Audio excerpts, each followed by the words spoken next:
Welcome in to the live stream here. I'll make sure that's up. We getting readings? Yeah, we are. Welcome into the live stream. Hand raise, guys. I'm Neal. That's Chase. You probably know us by this point in the week. Appreciate you being with us. Ben Mintz will join in a little bit. We'll visit with you guys on the hotline. You guys sort of determine how long Thursday shows last. That's sort of how this works. Been a lot of stuff in the stream today. I've seen you all there throughout the day, starting this morning, including McCready and Siskey, Pete's Pigskin Preview, the Butcher versus the Spin Instructor, and now Hand Raise, guys. So if you're not entertained by now, we failed. But we tried. There's nothing else you can do. There's really nothing else I can do. I've left it all on the table, you know. So you had a good day? Yeah, I got some work done. Still last few days of trying to get the book out. Took Carly Ann to a birthday party. I've had a fairly eventful day. Nothing too terrible. Got a gift over here from Mr. Siskey. Yes. Tyler wanted to make sure you. He gave you 2 gifts. I think it's perfect for my office, don't you guys? Yeah, that'll go put over. Put it right there on the shelf.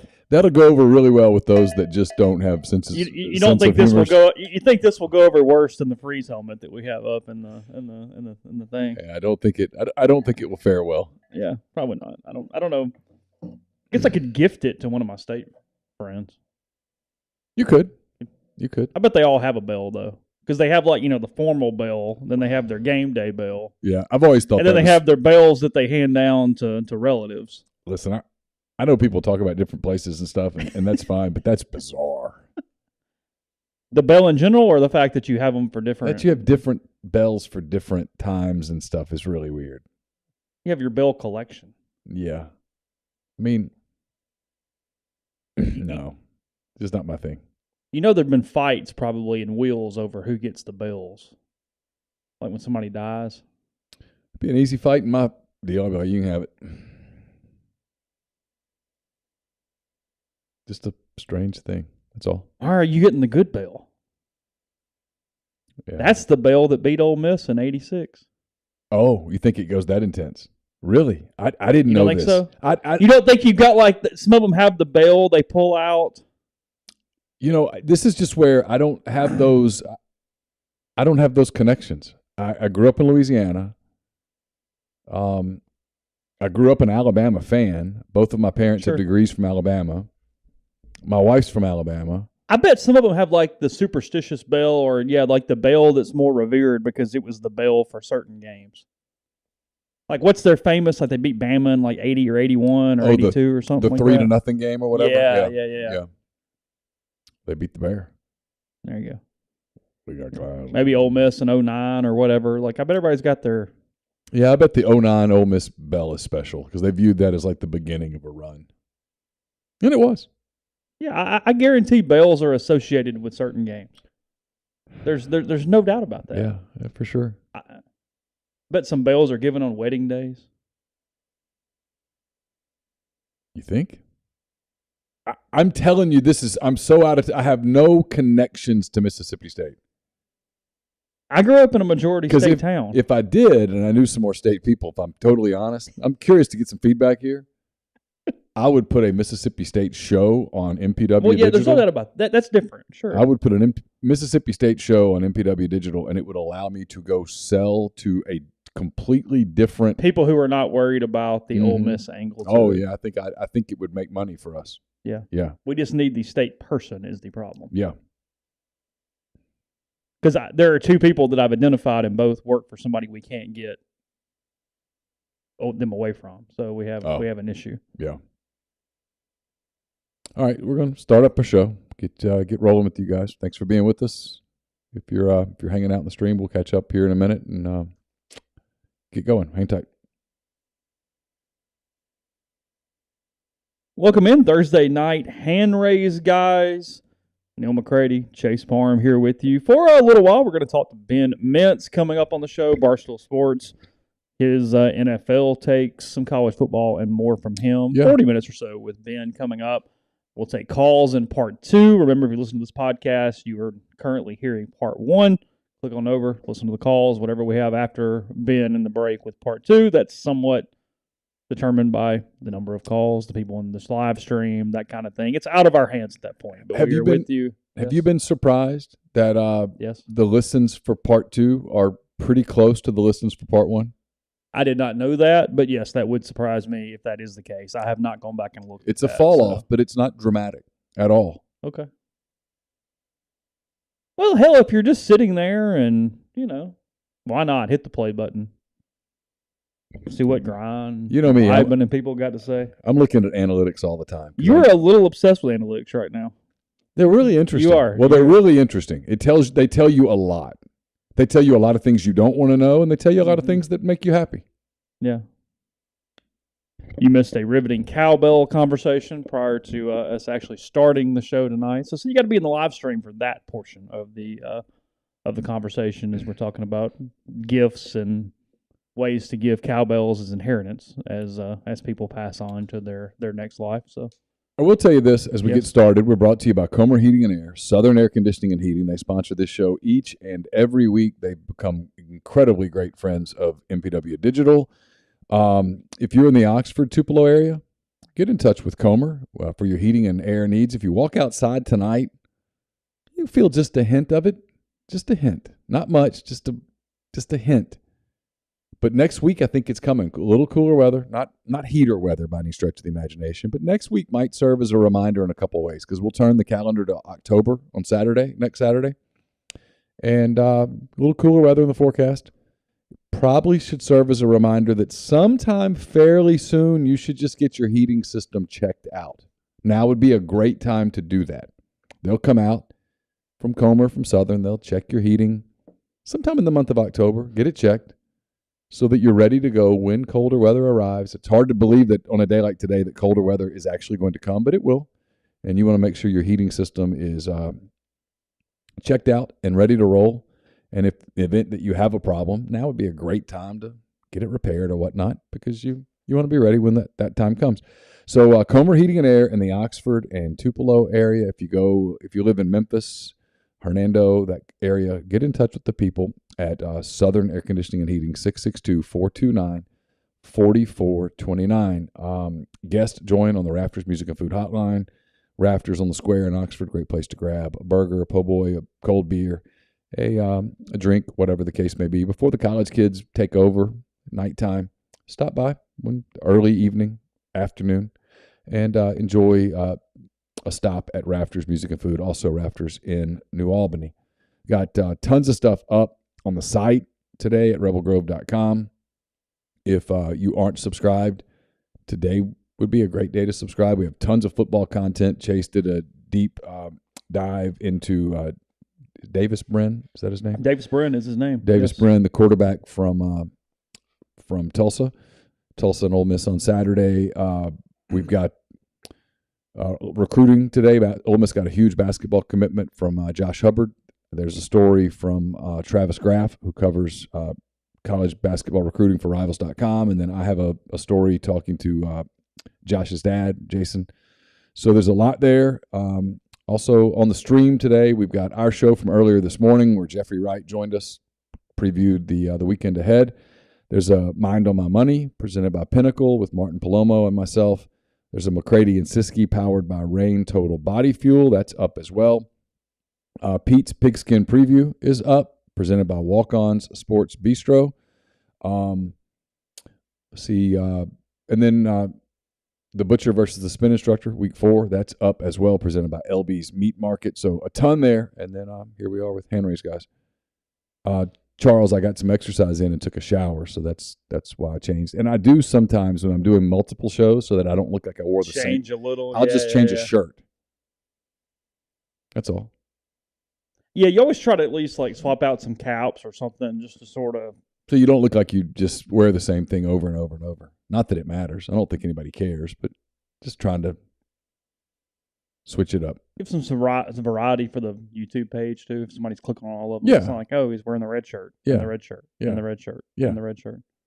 Are you drinking a Stella in the Stella? No, it's this is a Rockhound IPA from Lost 40 Brewery.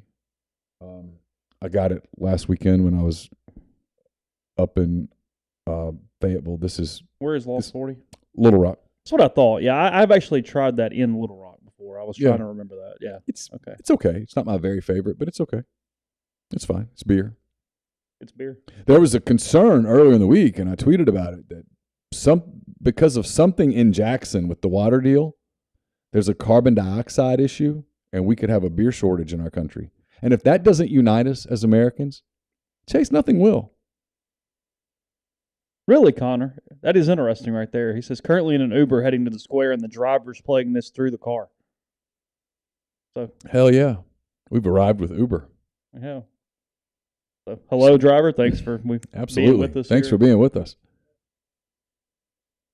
Please hit the like button. That would be really cool if you would. Hit the like button. If you're not subscribed, subscribe. If you're going out tonight and people leave their phones laying around, grab them, subscribe. We're growing. That still is true. You could just subscribe and then silence it even, and people would never even know it. They'd never know they were subscribed.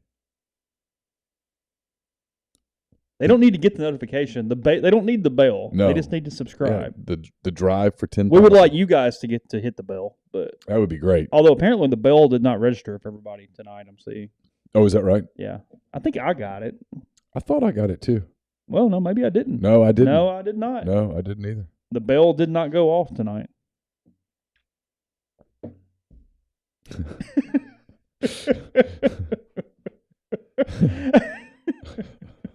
So ridiculous. Yeah, I don't know. Whatever. It's just one of those deals. What time is we got Virginia Tech, Virginia. That is a neat atmosphere in Blacksburg. It is. They suck, but they're 2-1. Let's hope they suck a little bit more tonight. I've got West Virginia. Oh, do you? Yeah. West Virginia's not good, Neal. What are we doing? I don't know. You like Neal Brown, and it's clouding your judgment a little bit. It is. I'm only giving 2.5. Okay. What is your shirt? So a Darvish shirt. Okay. He said something in Japanese. They asked him to translate it. And when he did, it was "eat fried chicken till death." Really? Yeah, and it just led to a T-shirt. It was pretty funny. Back in his Cubs days. The logo's not bad. No, I'm a big Yu Darvish fan. I miss Yu Darvish pitching for the Cubs. And you like weird T-shirts. I like weird T-shirts. And it's one of your things. That's true. I can't argue that. So how was your day? It's fine. You were out and about or working on your book? Trying to get it finished. Like I said, I did that. Oh, it's not done? Well, I mean, I'm done writing. Oh. Yes, I'm at the process of trying to get it in as many bookstores as possible. And when does it get in bookstores? Looking like October 10th.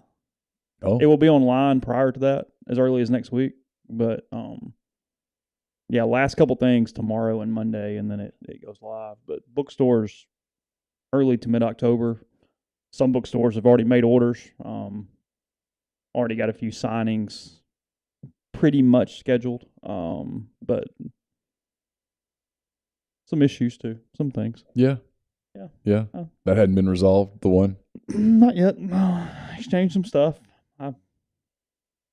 Neal called me in the middle of some frustration with that yesterday.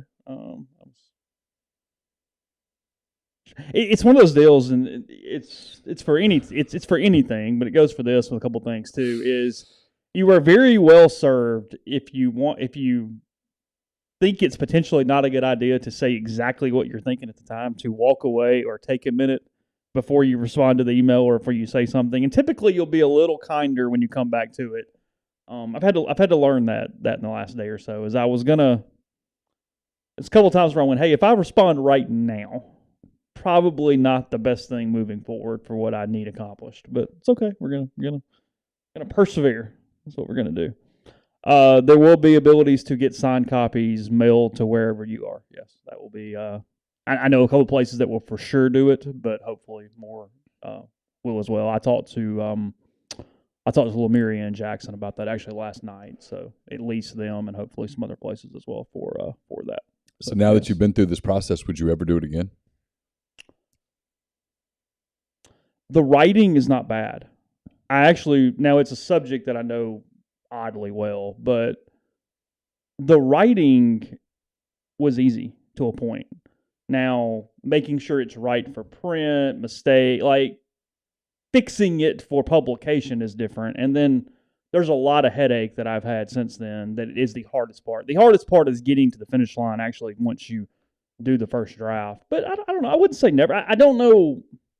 I don't know what the topic would be is another thing. Like it would have to be something that really, really interests me. And I felt like I could do. I mean, that's the other thing too. Mm-hmm. I mean, it's not like I'm a man of the world here. There's only so many things that I felt like I would be able to actually put something down that would be worth reading to this level. So I mean, yeah, I would not. I'm not intimidated by the process moving forward. But I also can't tell you any topic in the world where I'd go, yeah, I'm the person to write that book. I mean, hell, I don't know. I mean, we all think we're fiction writers, but I mean, I know I'm not. You've written children's books. Yeah, but that's different. It's not easy. No, but I didn't try to get it published either. I mean, I didn't go through the process of getting laughed at. I wrote about a third of a novel fiction when I was younger and never finished it. Yeah, no, I could never do that. I read enough good ones to know that I couldn't do it. Well, no, that's a good point. The two things that I have definitely learned is, one, just how many words, like a Baldacci or somebody that has a 100,000 word novel, just how long that is, how many words that is writing it, sure, and how good you've got to be to keep 3-4 storylines going through 100,000 words. Mm-hmm. Because you're even a competent writer would be trying to finish that thing in 45,000 words because their minds don't allow them to draw it out in an interesting way to get that deep. Sure. Because I became a little obsessed with word counts while I was writing, and it showed me just how many words 80, 90, 100,000 is. It's a ton. And to have dialogue that's not stiff, to have believable conversations in books. Like, fiction, hard as hell to write. I mean, it just is almost impossible. I have a greater appreciation for fiction writers today than I did 3 months ago because I know how potentially difficult nonfiction was. Oh, and at least with nonfiction, you're just reporting. I mean, it's essentially what I did was report for 70,000 words or whatever it is. The idea of those guys when they get writer's block and the process they have to go through what they have to do to produce just content to keep going. It's brutal. Can't even imagine. Like friend of the podcast, Harlan Coben, talked about how he would... friend of the podcast. He wrote, when he's writing a book, he gets up, hangs out with his kids, eats breakfast. He writes from 8 to 12 and edits from 1 to 5, whatever he wrote that morning every day. So he puts 8 hours in, but he writes for 4 hours, takes an hour off, and then comes back and rereads and edits what he wrote for 4 hours, gets up and does it again the next day until he's done. That is just so much. That is so much. 4 hours of editing. Yeah. I guess if he finishes early, great, but that's the way that's the way he structures his day, is gives himself up to 4 hours of editing and rereading and writing and doing whatever it was he wrote that morning. And then he has a team of people who edit. Oh, sure. Yeah, it's such a remarkable process that I don't know. I know I couldn't do it. I've had people like push back when I say it. I just know I couldn't do it. And no way. No chance. I mean, I think I told you this. It's odd in a way, and I don't know what caused this. And look, I don't know how it'll do or not do, but I figured it was one time to give it a shot. I've written, I don't know, thousands of stories over the years that go on the internet or go in a newspaper or go wherever. There's a different feeling to this because of like a potential permanence to it. Sure. That is interesting. Sure. That I have just sort of felt that is interesting. That's because once it's published, you can't go fix something. Well, no, and you can't change something. And you hope that, everybody's probably reading it once, but it's something that sits on a shelf is different than something that rolls off the front page. Oh, tomorrow. Sure. There's something of like being a record that you're paranoid about something being incorrect. As I think I said this on Brian's podcast, you talk to 3 people and they remember something a little different, and you go, how do I write it? Because I can't use all 3 quotes, but what's the truth? Right. How do you do that? I mean, there's so much of that just doesn't necessarily work. So Because not everybody remembers something the same no, they way. have much different experiences with the exact same event. Yeah, sure. Because they saw it through their own individual prism or lens or whatever their emotions were at the time. Sure. Yeah. So that's been the interesting thing from a storytelling standpoint. Yeah, Virginia Tech scores 7-3 Hokies. Ridiculous. See, I had no one cares, but I had Oregon State plus 5.5 against USC and got made fun of, and I allowed myself to change my mind. I should have just stuck with it because you watch now. I'm just going to tell you, Oregon State's going to go beat USC on. You're in a really big mode right now of gut feeling and don't think. Yes. Whatever the thing is that is the first thought. Yes. Go. Yes. And I let people talk me out of it, and that was dumb. Who? People. Tyler, people on the stream told me I was an idiot. The person who you were competing against talked you out of it. Yeah, I know. Just Terrible. saying. I know. Terrible. It's the opposite of asking a barber if you need a haircut. I mean, It's a question I don't ask. Of course, I'm my own barber. that's true. Mm-hmm. Good point. I get a haircut whenever I feel like getting a haircut. Steelers taking a deep shot. No chance. Oh, we have that on now? This game's got weird written all Do you over have it. interest in this, though? This game cannot even sort of pique my interest. Not really. It's just NFL. I think the NFL's entertaining, so if they play, I watch. But, Well, yeah, whatever. But no, as NFL games go, Cleveland, Pittsburgh this year, not particularly interesting. That's a good bit of hand fighting there.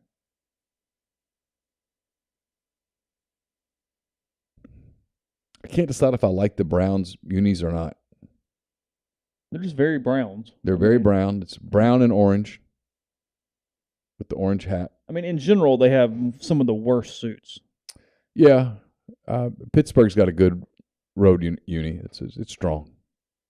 Stacy, thank you very much for the super chat. He says, what's the title of the book? It's Resilient Rebels, Ole Miss's Women's Baseball's Remarkable Path to a National Title is what it is.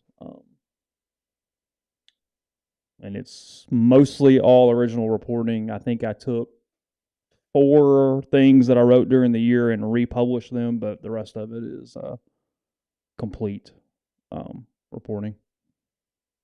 A lot on the actual stuff on the field, and then a lot of the off-field stuff on how the year was shaking out for the coaching staff and potential changes and that kind of thing. We hit all of it.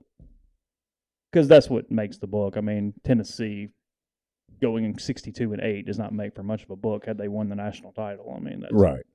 Cool. Good team beats people. Awesome.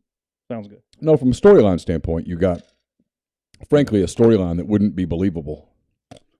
Fair. You know, you got a 11 seed winning the NCAA tournament in basketball. Yeah, That's what you got. You got the last team in, getting hot and winning. That was also number 1 in the country at one point. It's NC State 1983. Oh, is that level? It's yeah, Villanova 1985. That's yeah. It's that. That's what it is. Yeah. Because the early ranking, frankly, in college baseball, the early rankings just don't mean much. They're sort of built on reputation and expectation, but they're not really built on results yet. You know what I mean? Because they don't play anybody. Because early. preseason is still reputation for the most part. Yeah, of course. Because they started the year number 5 in the country. Yeah, I don't mean that as a knock on them, Yeah. but it's just like I can predict right now, not knowing anything about college baseball, and I'd hit 90% if you said predict the preseason top 20. I'd be okay, cool. You could get most of them. Oh yeah, I'd get 17 of them. I did notice in the recruiting, and I haven't dug into this. I mean, I just haven't had time. I didn't care enough. Ole Miss had the number 2 recruiting class in the country for baseball for this season, per maybe Baseball America, maybe Perfect Game. I forget who. Vandy was 11. And I wondered why. Who was number 1? LSU. Okay. Wondered why Vandy was 11. That's the lowest I've seen them in a decade. Feels like they're falling. NIL has leveled the playing field at the top of the game. Well, that's 100% true. I mean, there's like we've said, there's 6 or 7 monsters at the top. COVID has oddly helped Ole Miss because it's made it where they're not as top heavy on that one class. It's spread things out for them a little better. That I think actually is better roster management overall, where they don't have the one class that has the hit, or they're in deep trouble. Somebody asking about the Braves' path to the playoffs. It's just really hard to know. I was trying to see if you could find. They're playing Philly tonight. Is it? I don't know. I think it's a national game. Can you imagine? I bet they get nothing competing against the NFL and college football tonight. It's not where you want to be. I wouldn't think. They're one game back of the Mets. So if they win the division, they would open with the St. Louis Cardinals in the first round and then play the winner of the Dodgers versus the wild card team that came out. So the path's pretty easy to figure out if they won the division. Predictably, there's a lot of confusion out there, by the way, about LSU and the NCAA hit today. Yeah. The ruling today was on a completely separate case. It had nothing to do with the big case. What's going to happen with the big case, I don't know. But this was a completely separate deal. This was 2 things. It was one, it was COVID violations, and 2, it was the offensive line coach who did something. He got a 3-year show cause and a fine, and his career's over. There's no timetable that I'm aware of as far as the actual case that everybody's concerned with. I don't know what that looks like. Yeah, no idea. No one does. All right, you want to knock Ben out, and then we'll. Sure. All right. So I talked to Ben Mintz. I guess yesterday. I don't know. It was 2 days ago, wasn't it? Was it yesterday? I don't know. It doesn't really I can't remember. We talked college football, NFL. So here's Ben Mintz on the Rafters Music and Food Hotline. Our friend Ben Mintz, Barstool Sports, kind enough to join us like he does each and every week. Benjamin, how are you? I'm doing great, Neal. Football season, it's funny. I said it last week. You wait all year for it. Then once it starts, you feel like every week's 2 or 3 days long because it just never ends. And it's hard to not be feeling great as an Ole Miss fan right now. I mean, I know Georgia Tech is certainly by no means a great team, but you don't get shutouts on the road against Power 5 teams, modern college football, very much. And just thought Ole Miss looked awesome, especially the offensive line and the running game. And, we looked a lot better than Clemson did against them, I can tell you that. Let me ask you this. Curious. Let's assume for the sheer hell of it that both Ole Miss and Kentucky win this weekend and get through it healthy, okay? Kentucky gets Craig Rodriguez back next week. Kentucky at Ole Miss. It's an 11 o'clock game on ESPN, October the 1st. So we're getting close to it right now. If you had to bet on what the early line will be on this game, what would you guess? It's funny. I actually asked Brandon Walker this yesterday, and we were debating it. And I guessed Ole Miss by 4.5, and he guessed Ole Miss by 6. And really? Yeah. Well, here's the thing. Ole Miss has a really strong power ranking with Vegas, and Kentucky's isn't as strong. I mean, you remember Kentucky was getting 6 at Florida. Yeah. And so you see Kentucky favored by like 16 over Miami of Ohio. Like Vegas has a way stronger power ranking on Ole Miss. And, a big part of that is the Kiffin thing. And then also the margin of victory. I mean, you win 42-0 and 28-10 and 59-3 when you're beating people that bad. That affects it. So I actually think Ole Miss, I said 4.5, Brandon said 6. And so it's going to be, it's going to be one of those lines where people will be like, oh, I can't believe Ole Miss is this big a favorite, but that's what I think is coming. That's interesting because I would have guessed a smaller number. Like, I've been asked a bunch. I've been like, Ole Miss -3. And people are like, oh, so you think it's even? I'm like, well, it is pretty damned even if you look at a lot of things just in terms of programs. But the one thing that's interesting about it to me is that Kentucky typically, and this isn't exactly fair because who cares, but they typically don't do well on the road against SEC West teams. They got shellacked by Mississippi State last year, for example. That won't matter at all in this year's game, but it's just you look for trends, and those are some trends. Oh, yeah, and I'll be there next week, too. That's the one – I know I'll be at the Kentucky game in Oxford, and I'm going to go and then I'll be at the LSU game in Baton Rouge, both for sure. And so I can't wait to get back to Oxford. Obviously, like I'm sure you've heard the avalanche of Ole Miss fans complaining about the 11 a.m. thing. I do think it's a little bit of a slap in the face to give LSU Auburn 6 o'clock when Auburn can't score an offensive touchdown right now. But you know what that is, though, Ben. I mean, it's time that we kind of acknowledge this, that the networks make decisions based on ratings history as much as they do anything. And Auburn LSU has always kind of been a weird night game when it's at night. They put it at night. It's an easy national sell.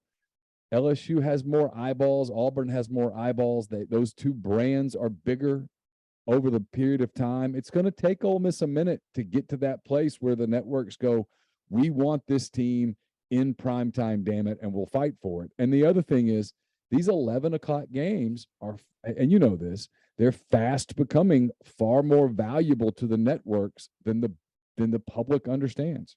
Yeah, no, and that I agree with. Fox really hit it with that big noon game. Now that's become such a huge thing the last couple of years because that was actually an afterthought. So we had this craze, like when we were younger, no one played night games except LSU. Everybody used to play during the day. And then it became this thing where everybody wanted to play at night for the atmosphere, and there would be no good 11 a.m. games. It would literally be like all the 11 a.m. games suck. Then you have like a CBS Big 230, maybe one or two others, and then you'd have 8 good games at night. And so now that 11 a.m. bubble is a big one because if you put a big game there, everybody's going to watch it. You saw that with Alabama, Texas. And you want something that the networks do. I get why fans are upset, totally. But the TV people, and they're the ones footing the bill, they want something that bleeds into the 2:30 game. That's what they want. They're far more concerned about that than they are the 2:30 game bleeding into the 6 o'clock game, because they know that at nighttime you're going to get weirder ratings and stuff because people go out, people do things. They want that 11. They want right out of the pregame shows, ESPN, Fox. They want right out of the pregame shows into the 11 o'clock, bleeding into the big game at 2:30. That's what they want. I'm curious if they're going to do that for the playoffs on New Year's Eve this year. I think the playoffs would do a lot better if they did an 11 a.m. and a 3:30 than a New Year's Eve night too. Now you mentioned it. I know that's probably for another discussion, but I agree with everything you're saying. I bet they do. I hope they do, because New Year's Eve night, people are doing stuff, From a rating standpoint, they're going to get a better number because, like you said, people are going to go out at night. When the girlfriend or the wife says, "I want to go to the party on New Year's Eve," you got to think twice before you go, "No, babe, we're going to watch football." Oh yeah. Let me ask you about a few games in the SEC this week that There's some interesting games this week throughout college football where, like, maybe not huge headliners, but there's some games that are fascinating to me. A couple in the SEC and a couple around the country that we're going to learn a lot about some alleged contenders. Yeah, I'm about to ask you about a few of them. Missouri goes to Auburn, and the line I've got written down is 6.5. This isn't a important game unless you're Brian Harsin. But it's a really interesting game. The line's up to 7 on I'm looking at DraftKings right now. Missouri plus 7. The money lines are Missouri plus 230, Auburn minus 275. It's obviously a game that Brian Harsin has to win to delay the inevitable at least a little while. Give me your early thoughts on this one.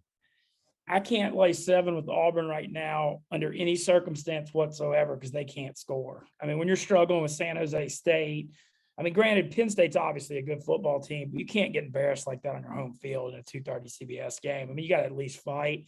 And TJ Finley's not there. I mean, they're a mess at quarterback. They don't have one. So, I mean, I kind of think Auburn I could see Auburn winning like a 23-20 or 2017 just crap fest game here. Like, I could see a lot of worlds where they like barely pull it out and don't cover. Missouri, that effort at Kansas State was like, I've got a friend that actually is like one of the heads of Missouri recruiting who was at Auburn before Missouri. So he's a guy that knows a lot about this, but he tried to tell me Missouri was going to be a sleeper team and they had this good D line and all this crap before the year. And he fooled me on that K-State Missouri game, man. No, I think this is going to be a really ugly game. I kind of think Auburn squeaks it out. Harsin lives for another week, but I mean, the writing's on the wall that AD got fired that hired him. I expect full-sale changes at Auburn. And also would like to mention, I wish the national media, Clay Travis and all these idiots, Lane Kiffin may leave Ole Miss one day. I'm not saying he won't, but he ain't leaving for unstable Auburn. I mean, he's going to leave for somewhere that's a more stable situation than that. Auburn makes no sense from a fit standpoint. No. I mean, I'm with you. If Ohio State called, Alabama, Texas, those type programs, yeah, he goes. He and damn near everybody else in the of course. I mean, and to think that Lane Kiffin would turn Alabama down to stay at Ole Miss is ludicrous. But he's not going to Auburn right now. No. It makes no sense at all in any shape, form, or fashion. He's just not. Now, if you told me that Lane Kiffin left for the NFL fairly soon, sure. But I'd say that about a lot of college coaches who look at this recruiting thing and the constantness of it, and they look at the NFL and like, you know what, I want to try my hand at the highest level. I'd buy that. I don't buy Auburn. And if I'm wrong, people like you and me, they can play this video and they can. I mean, that's all people ever do is play my bad gambling picks and laugh at me, but they never play the ones that win. Right. They don't. All right, am I crazy here, Ben, to like Tennessee minus 9.5, minus 10? Am I nuts? What am I? Help me. Man, this one I've been back and forth on a lot because, look, Florida obviously looked like crap. Florida and Arkansas both looked horrible against South Florida and Missouri State and look-ahead situations when Arkansas has A&M and Florida has Tennessee. This Tennessee-Florida series is just, even when Tennessee's good, they always have problems against Florida. Yeah. The thing with Florida that's so hard to read is Anthony Richardson. Like, what are you getting at this point? I mean, he can make spectacular plays and he's thrown a ton of pick sixes already. And so it's just like so hard to know what you're going to get there. No TD passes, 4 picks. He's thrown a bunch of bad balls. He makes plays with his feet, and he beat Utah that night and was really good. But since then, he's been terrible. Yeah, I don't know. I see what you're saying. Like Tennessee should make a statement, win by 3 or 4 touchdowns here, but it like being the rivalry game that it is, and like Tennessee feels kind of obvious too. Like I think Florida might fight them a little bit. And it'd be a good game, but I mean, I guess I'd slightly lean Florida if any. But this one's a tough one to call. I just feel like everybody is writing off Florida here, off how they've looked the last couple of weeks, and this might be a spot where they fight a little harder than people think. I kind of love Ole Miss minus the 19.5, 20. I mean, it just feels like this. And I think I like the over in this game too. I just think Ole Miss is going to score a bunch of points. They typically do, and. See, I was actually going to say we got to talk about this Ole Miss over-under thing because Ole Miss has had 8 games in a row now. They've allowed 21 points or less, and they're like the only team in the country, I think, that's done that, which is a crazy stat. But going back to last year, the Baylor game, A&M, all those end of the year, the Egg Bowl, and these Ole Miss over-unders are like 10 or 15 points too high right now. I mean, last week you and I both talked about how we liked Ole Miss Georgia Tech under 65, 42-0 final. Loved it. Troy game was, 61, 28-10 final. Yeah. And here's what it is. What's happening in these Ole Miss games, and this has happened last year too, Ole Miss is getting up 3-4 touchdowns in the first half, and they're kind of just getting through these second halves when they got leads. Like they're not going all out trying to score 60. I mean, I know they scored some points in the second half, but I don't know. With Kentucky next week, if Ole Miss gets up a few touchdowns, I mean, Tulsa throws the ball a lot, though, and Lane Kiffin's been talking about that. So maybe that extends the game more, but Ole Miss has a good pass D.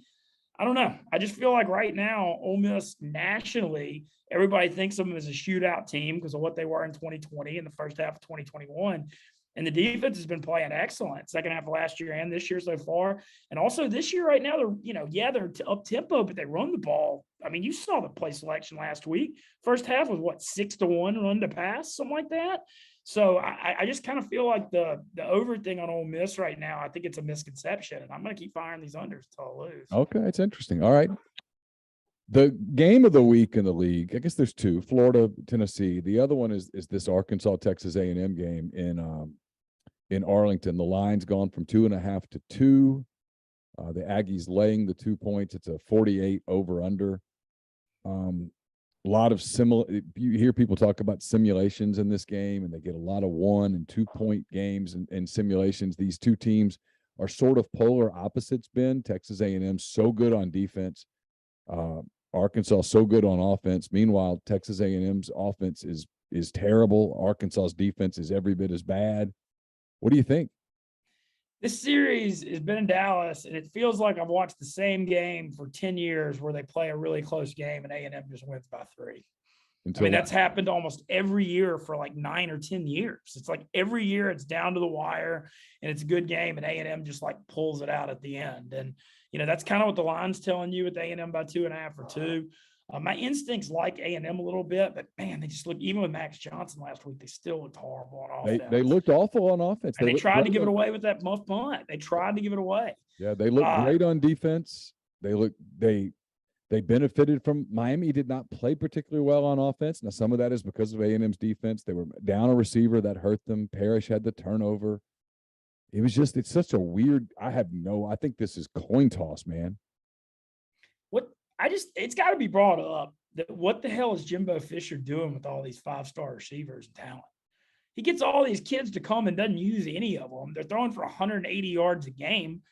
Like, I've said this about Jimbo lately a good bit. Like, he obviously won a national title at Florida State and all the Saban stuff, but I feel like he is not adapting to this RPO like modern college football because he runs this like insanely complex playbook that's really tough on young quarterbacks.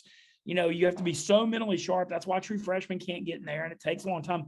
But football's changed. You know, we live in like this RPO thing now where it's like you're just trying to get these man-to-man matchups where you could beat people in space, and it's a lot more simple. And I don't think he's adapted to that.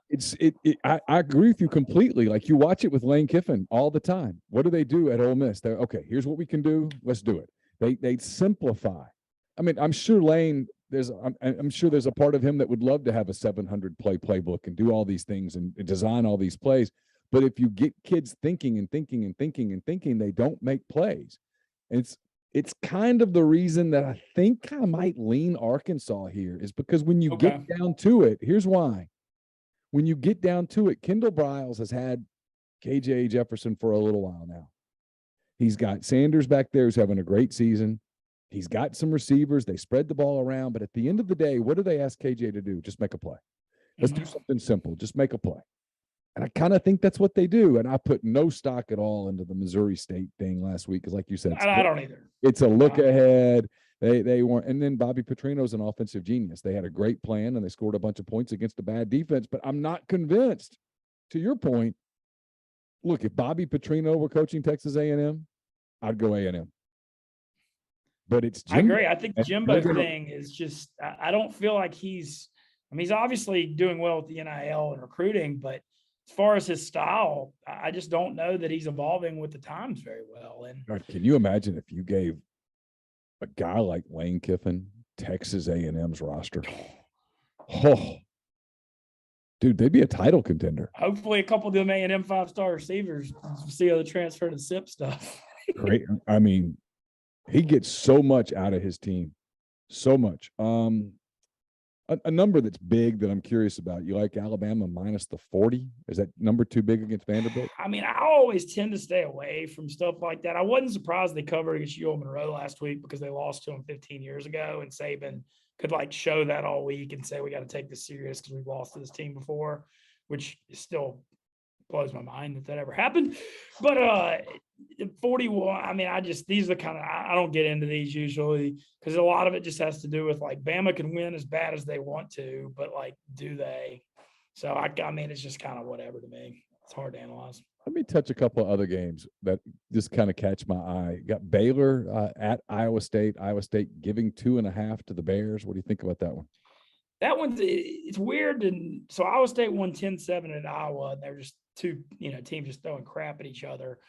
Baylor, it's interesting. Vegas doesn't respect Baylor as much as you think. I know they lost in double OT to BYU, but they were an underdog in that game, and now they're an underdog here. I mean, there's a thing whenever an unranked team is favored at home over a ranked team, I usually like the people look at the rankings so much, and they're like, oh, I can take number 15 here, getting points at Iowa State. So it makes me like Iowa State a little bit. I usually like whenever there's just an unranked against a ranked team and the unranked team is favored. That's always kind of why is that? So, I mean, I guess I'd lean Iowa State here, but they lost a lot from last year with Breece Hall and Purdy at quarterback. And, Iowa State's not a place with 5-star recruits. They're not just snap reloading. So I feel like, they're, Matt Campbell's a great coach. And I'm not taking anything away from him, but I mean, I feel like they aren't, they're probably, people are expecting a little more out of them than what they are this year because of that. Clemson heads to Wake Forest. It's been an emotional week for them. Clemson giving 7 at Wake, a Wake team that probably was looking ahead a little bit last week to this game against Liberty, and it almost burned them. What do you think about this line? I almost hit one, Neal. It was 3-0 Wake early second quarter, and I punched in Liberty at 9-1 money line because I was watching a little bit of it. And I was like, oh my gosh, like Hugh Freeze has pulled this off before. Wake has Clemson. Wake looks sluggish out there. And I almost pulled an awesome one out. I was watching that game, getting fired up. I really wanted that one. This one's fascinating to me because Sam Hartman's back at Wake, and Clemson looks like crap to me. Louisiana, look. I mean, obviously, you and I are both very familiar with Tech. Yeah. They're down this year. They got Sonny Cumbie in year one. That roster, Skip Holtz really did a bad job his last couple of years. And they fought Clemson. They were down, 7.5 last week, something like that against Clemson. They hung with them for a long time. And I'm trying to give Clemson a couple of benefits of doubt here. I'm trying to say, well, number one, they had a tragedy in their family earlier in the week with the defensive lineman's sister dying of cancer. I know it was an emotional thing. And then number two, they were probably looking ahead a little bit to Wake. It's Louisiana Tech. It's hard to get up for that game, but they don't look good. They just don't look good. But now I don't know what Wake looks like against Clemson either. There is an athletic mismatch to some degree. Well, I think I'd take Wake in the points because I just don't trust Clemson laying 7 or 8 on the road with how bad they are on offense. And the thing that strikes me about Clemson, look at their wide receiving core through the years. Sammy Watkins, DeAndre Hopkins, Martavis Bryant, Mike Williams, T. Higgins. I mean, they've got so many just 5-star dudes that have crushed the NFL. Where are they now? Like, I watched Clemson play, and like Etienne left, and I know he's been in the NFL a couple years. Where's their skill guys? Like, that was what made them so – I mean, people thought Taj Boyd was a Heisman candidate because their receivers were so good. And right now, they don't have them. And that's what's so weird to me watching Clemson is, like, they've had just these unreal athletic receivers. What they do have is 8 NFL defensive linemen. And I don't know how Wake, is going to be able to block that. And I don't know how anybody can because that D-line's so loaded. But I just don't trust them laying a lot of points on the road because their offense stinks. I mean, I'll call it what it is. They're bad. They got a great defense, but I just can't lay 8 on the road. And Wake, I think, last week, look ahead. This is a huge game for them. They got Sam Hartman, great quarterback. So I lean Wake in the points. I don't know if they can quite pull it out, but I think they'll fight. I know you said you had some other games that catch your eye, so I'll hand it to you in a second. I am curious about this one. Oregon coming off a big win over BYU. They got to go on the road at Washington State as a 6.5-point favorite. I know you don't like road favorites a lot. What do you think of this one? Oregon, I had them big against BYU last week. Oregon historically is really tough in Eugene. They have a weird home field advantage. There's some teams that are just like really big home road splits, and they're one of them. I don't know what's the Nike thing or the brand, or it's a weird place to go up there, whatever. But I don't trust them laying 6.5. Washington State's kind of sneaky. Cam Ward, their quarterback, was actually someone Ole Miss took a long look at from Incarnate Word. Yeah, he came in. Yeah, and he was a guy that a lot of people thought he was going to be the Ole Miss transfer quarterback. And Washington State's looked pretty good so far this year. And, Oregon coming off that big win, 6.5 looks a little sketchy. So, I think I'm Washington State or pass here. Any other college games got your fancy? Yes, there's one game that's getting ignored, and I just cannot. It is a crime that USC Oregon State's not getting more love. What Jonathan Smith's done at Oregon State, it's on the Pac-12 network. I mean, Oregon State was one of the worst programs in the country 2 years ago. They beat Oregon last year. Right now, they're undefeated. They smoke Boise. They win at Fresno. They've got a great running game, a really physical line. And this is the game I've had circled on. USC's looked great first 2 weeks. They killed Rice. Who cares? Whatever. They killed Fresno after Hainer, the quarterback, got hurt, but they were dominating that game. This is the one, to me, with Lincoln Riley. Like, my questions on USC, I love their skill guys, love Caleb Williams, love Addison, whatever. But Oregon State is going to line up the offensive line, and they're going to punch them in the mouth physically. And can USC stop it? If USC is a playoff contender, they'll go to Oregon State. They'll take care of business as a 6.5-point favorite on the road. I have my doubts. I think Oregon State has been tough at home. I think Jonathan Smith, who was their former quarterback, the Fiesta Bowl team with back in the day when they beat Notre Dame, he was the offensive coordinator for Chris Peterson at Washington. What he's done there, nobody's talking about it because it's Oregon State. He's unbelievable. And I think Oregon State's going to fight him here. I think they're going to try to slow down the game. They're going to run the ball. They're going to huddle. And I think we're going to have a dogfight on our hands. I'm leaning Oregon State in the points, but I'll say this, Neal. If USC goes there and they win this by 2, 3, 4 touchdowns, they're a playoff contender and the best team in the Pac-12. This is a very, very tough game. Great stuff. I'm looking forward to that game. Yeah, All right. good luck finding it on the Pac-12 network. It's No. unbelievable. Well, it's why it's another reason. And look, I get UCLA's going Big Ten. I get it. But it's another reason when people go, watch for UCLA with Lane Kiffin. I'm like, I understand, but man, that is a real step down in terms of spotlight and such. I mean, Ole Miss is on national television every week, just the same as everybody in the SEC is, right? The SEC money is just about, and I know they're going Big Ten, but they're so far behind everybody that they're going to be playing in the Big Ten. It's going to take more than a minute. And I just don't know that the commitment is there the way that it is at Ole Miss. Well, also, just look at, for example, if you look around the country, all these top quarterbacks now are from California and leave.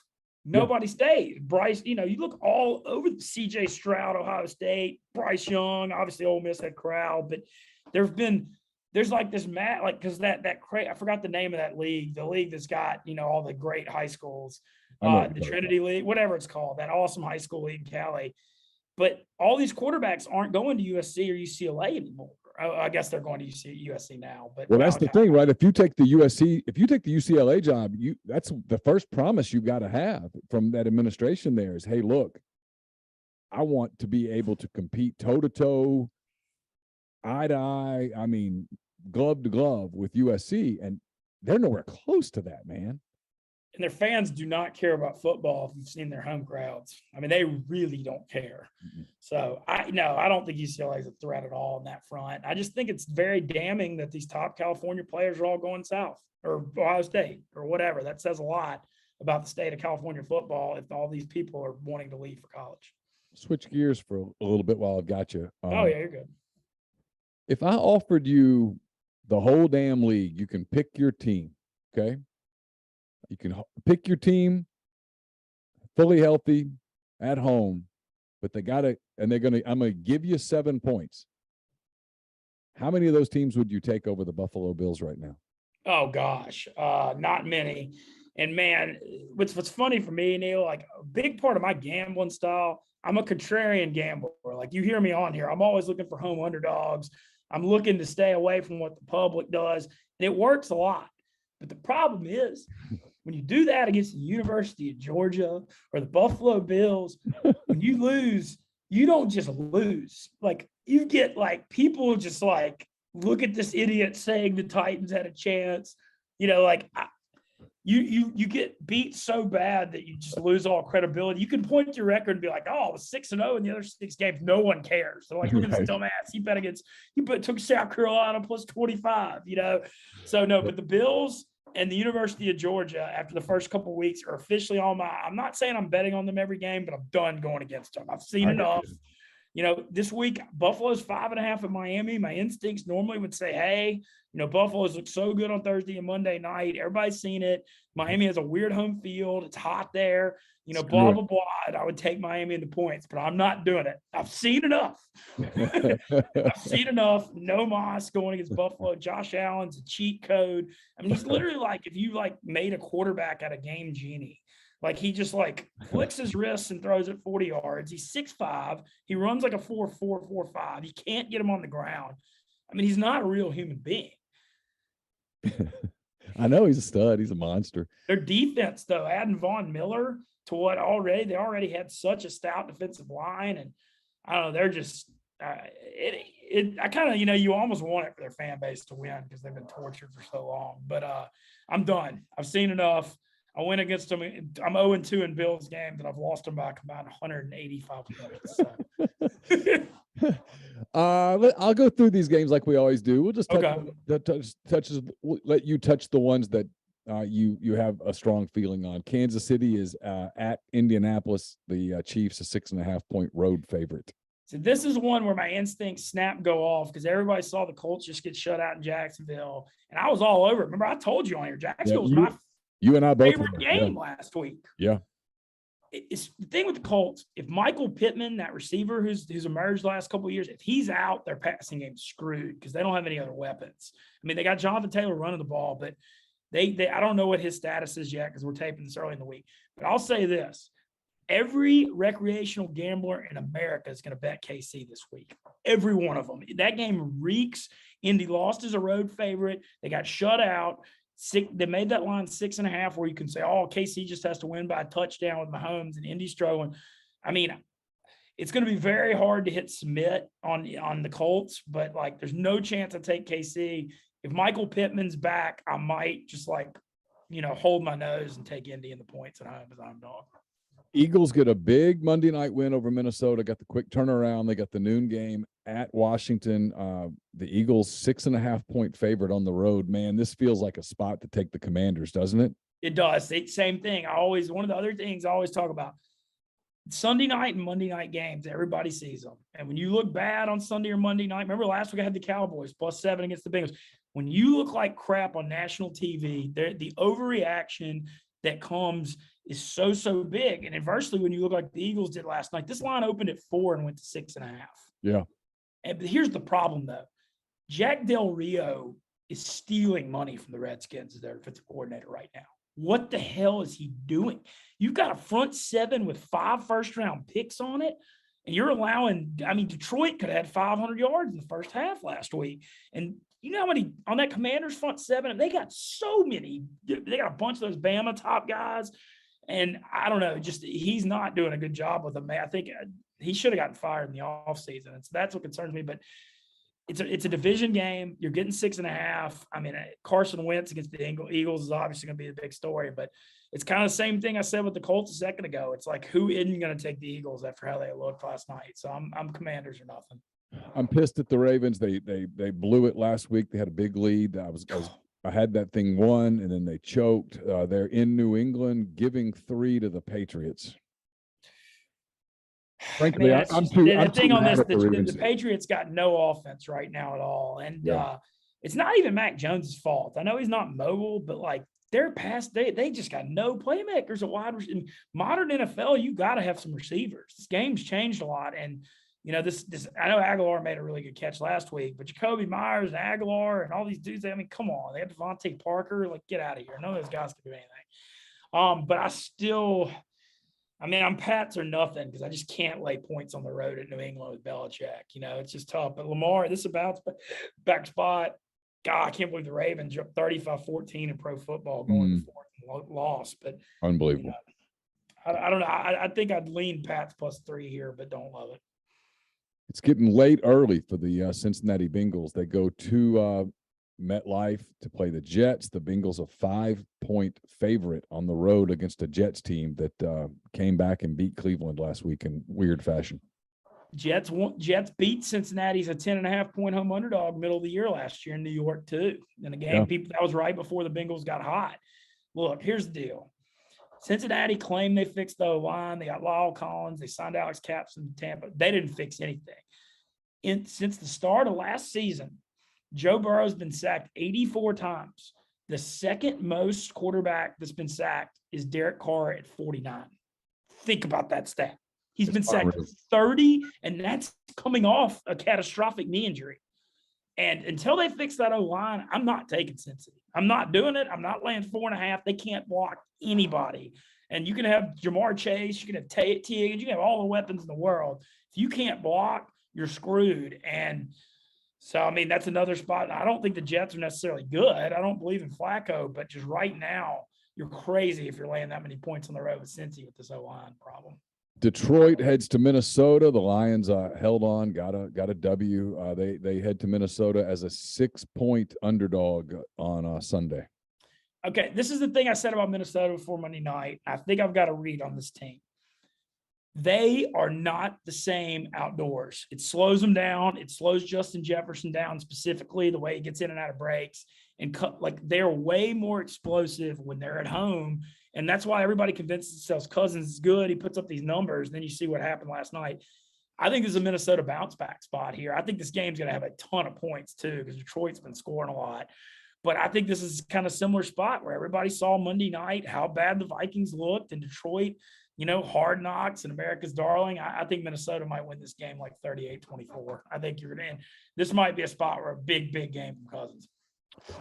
The Raiders choked. They pissed me off too. They head to Nashville as a 2-point favorite against a Titans team that, boy, they have to be so thankful that it's somebody on the other side of the ball, not named Buffalo. The Titans thing is fascinating because they've all the metrics. If you look at analytics and stuff, they've overachieved the last couple of years more than any team in the NFL because they've been so good in close games with Vrabel. And going back to 2019, they made that switch from Mariota to Tannehill. I've been riding this team for 3 years with Tannehill, and boy, I feel like the music may be over now. I like Treylon Burks, the Arkansas rookie. He's making plays, but Tannehill looks miserable. They had a lot of rookies out there on defense. They've got a lot of people hurt. Harold Landry, the pass rusher, Christian Fulton's hurt. Taylor Lewan, the left tackle, got hurt. I don't know. It's is the music over in Music City with this Titans bunch. Ryan Tannehill, by the way, Neal, here's a stat. Highest cap number in the entire league. I think it's $42 million this year. Is Ryan Tannehill. Ooh. There's a stat. Ooh, that is. That's a tough one. Number one quarterback salary cap. But gosh, having said that, Vegas, they look rough too. I think Derek Carr, I know they played good in that first half, but Josh McDaniels, just different offense, kind of maybe feels like they're taking some time to get used to the McDaniels thing. I don't know. I honestly, for the life of me, if you can figure out who to pick in this game, more than me, because this one's just, they both need it really bad. They're both 0-2 and they're desperate. Yeah, for sure. Speaking of desperate, the Saints are desperate, heading to Carolina. They're giving 2.5 to the Panthers in Charlotte. I'm worried about this one, just because the Saints, what happened in that fourth quarter after that fight and all the Jameis turnovers. And Carolina, I know they're 0-2. They're at home. They're desperate. They beat the Saints really bad in week 2 last year in Carolina. Granted, the Saints didn't have a lot of weapons then like they do now. But this game, I hope the Saints win it. I'm not going to, bet. I never bet against the Saints or Ole Miss. I have a rule, but I wouldn't take the Saints here. I mean, I think Carolina, a division game, home dog, Saints, there's probably some negative mojo out of what happened on Sunday. Sure. And so this one really concerns me, and I hope they gut it out. I'll never bet against New Orleans, so I'm staying away. But I think this is one I might take. I kind of like the Panthers minus. Getting 2.5 here. My instincts would like Carolina, but like I said, I understand. Texans head to Chicago in a noon game. Bears look like the Bears. The Texans, they're the Texans. The Texans getting 3 at Soldier Field. I know it's extremely obvious, but how are 40.5 points going to be scored in this game? I mean, I know it's a very obvious under, and that kind of concerns me. So, maybe there's turnovers, Fields, and Davis Mills. But, I mean, Houston's playing hard on D. They did a great job against Russell Wilson. They held the Colts to 20 even with overtime, even though the Colts had a lot of yards in the second half in OT. But the Texans, this Bears offense, all they're going to try to do is run the ball. So, it's a very obvious under call, but I'm still going to take it. Here's one that I kind of like. Talked me out of this. I sort of like the Jags getting 7 on the road against a Chargers team with a beat-up Justin Herbert. I don't hate that number. I don't hate it either because this Chargers team is just, they play close games every week. It's what they do. They're always just to the wire no matter who they play.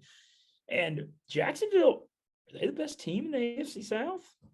With what Tennessee and Indy are looking like right now, and the Texans, I think they're the favorite all of a sudden. Doug Peterson, another great Northeast Louisiana guy there. ULM ULM produces champions. That's what we do. But I would lean the 7. I think Jacksonville's not that bad. That was a really, this shutout. Trayvon Walker looks like the number 1 pick. He's been making plays all over the field on defense. He looks great.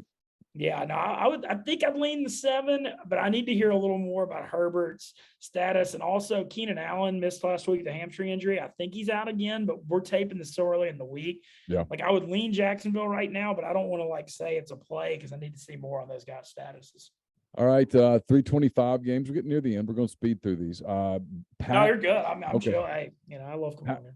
Packers at the Bucks. The Packers, Aaron Rodgers and company, getting 2.5 in Tampa against a Bucks team that has looked pretty damn good out of the gate. Well, these Bucks unders are becoming a thing too. 20-10 and 19-3 the first 2 games. The thing with the Bucks, no Godwin, Evans is suspended and rightfully should be for that cheap shot. Julio Jones' status unknown right now. They just signed Cole. You know they're desperate when they're signing Cole Beasley. Aaron Rodgers' career, he plays bad in Florida games. Green Bay struggles down in Florida. You know, we all remember what happened week 1 against the Saints 2 years ago. I remember they lost at Tampa early in the year. So, I mean, I kind of lean Tampa here. If Julio Jones is playing, I'm taking Tampa. I just think they need, like, Tampa could have won that game by a lot more if they'd had Julio or Mike Evans or Godwin out there last week, you know, or Evans played till the 4th. Like, I feel like the receiving core was kind of holding them back a little bit. So I would lean Tampa here. Kyler Murray played the role of hero last week in Vegas. He gets the Rams at home this Sunday, 325. The Rams, a 3.5-point favorite there in Glendale. This is one of those where I'm interested to see what you say because you love home dogs. Yeah, but this one, okay, so I had another tweet that didn't age well. When Arizona was down 20-0, I asked if they were the worst team in the NFL on Sunday. Because I've been really down on Arizona since they're not a start last year. But this is actually a spot where I probably don't lean the home dog because in this exact matchup, the Rams have just been getting the best of them. You know, there's sometimes in football when you have these division matchups where one team just matches up well with the other one. I mean, the Rams embarrassed them in the playoff game. They won at Arizona in a Monday night game late last year.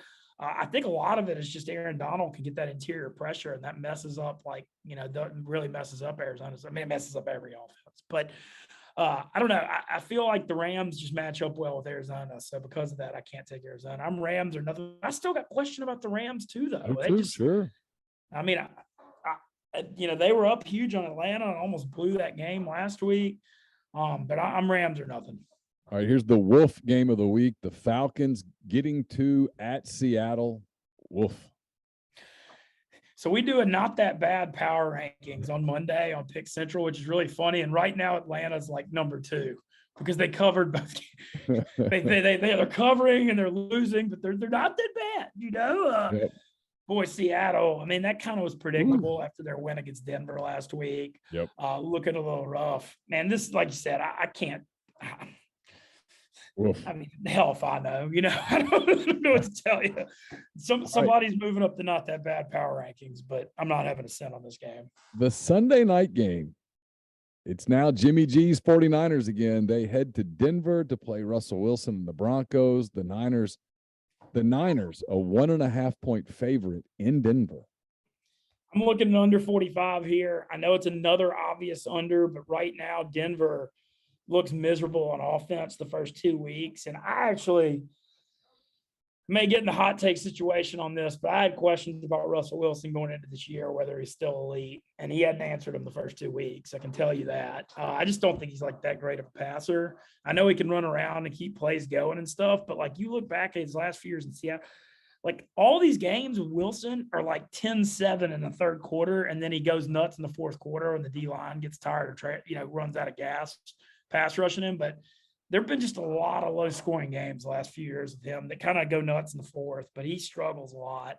And then 45 just feels high. I mean, Niners, Garoppolo, you know what you're going to get. They're going to run the ball, but not really. I don't think they're trying to play shootouts or anything. So, I mean, I think I'm just going to go under 45, and I think it's going to be like a physical game. Last one, got the Monday night game, the undefeated Giants. Go figure. At home against the Cowboys, the Giants laying 2.5 in an attempt to go to 3-0, which would be, I don't know that anybody saw that coming. If they can. No, I'll tell you what else has got to be discussed. Cooper Rush may be good. Last year on Sunday Night Football, won at Minnesota, led a game-winning drive against Cincinnati. And I thought I feel like I always questioned Kellen Moore's play calling with Dak. I think the play calling was better last week, but it seems like the team kind of believes in him. There was like a vibe out there last week. And so I kind of feel like everybody's going to take the Giants here. Like, oh, they're at home. They're only 2.5 on Monday Night Football. I'm kind of leaning the other side. Okay. Dallas, I mean, Micah Parsons may be the best defensive player in the NFL now. He's just out there raising so much heck. He's just an elite pass rusher. And, I think the Dallas thing, the old hot take world may have put them in their grave a little quick. I think they may be a little better than people think, even with Cooper Rush. Ben, I've kept you too long. I appreciate it. Oh, you're good. I love coming on here, Neal. I appreciate you having me. How can people keep up with you over the weekend when they're watching the game? Yeah, this weekend, I'm trying to get on this TikTok world. I don't know if anybody's on this. I have no idea what I'm doing, but I'm at Barstool Mintz on there posting videos and trying to keep up with these kids, and it's something. But can't wait for next week. I'll be in Oxford next Friday and Saturday. I'll be there for the Ole Miss Kentucky. I may have to just see sunrise in the Grove next Saturday. Like if it's an 11 a.m. game, I may just have to get out there at like 6:30 or something and do like a sunrise video or something. I don't know. Why not? I mean, yeah, why not? Season day. I can't wait to get when, to Oxford. NFL's been pretty good so far, so hopefully we'll keep that going, and look forward to seeing y'all and seeing all the Rebel faithful next week. All right, Ben, I appreciate you very much. Have a great weekend. Talk to you again next week. Take it easy.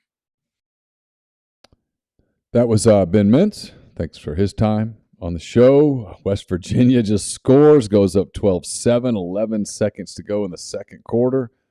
Got the Browns up 13-7 over Pittsburgh, but the Steelers driving with 5:20 to go in the first inside the, I think the 15? Inside the 15 or the 20, I couldn't tell right there. So got a lot of stuff going on. West Virginia adds the point after. It's 13-7. Apparently headed to the half there. 13-7 in Cleveland as well. Yeah, on the 15-yard line. So we got football going on. The drama building. 13-7s. I mean, what are the odds, right? Oh, Pittsburgh at the 4 now. Neal may have fist bumped a West Virginia touchdown of all things. I don't want to go to Boise. I really don't. I mean, I'm sure it's a lovely town. I'm flying through the airport there, but that's really? it. Yeah. I'm sure it's great. I've never been to Idaho. I'm sure it's lovely, but the wife is not super excited about. You can get some potatoes. Bring them back. We keep adding to the losers' payment. Why are you doing that? Well, because it's you kind of have to watch the show. Okay.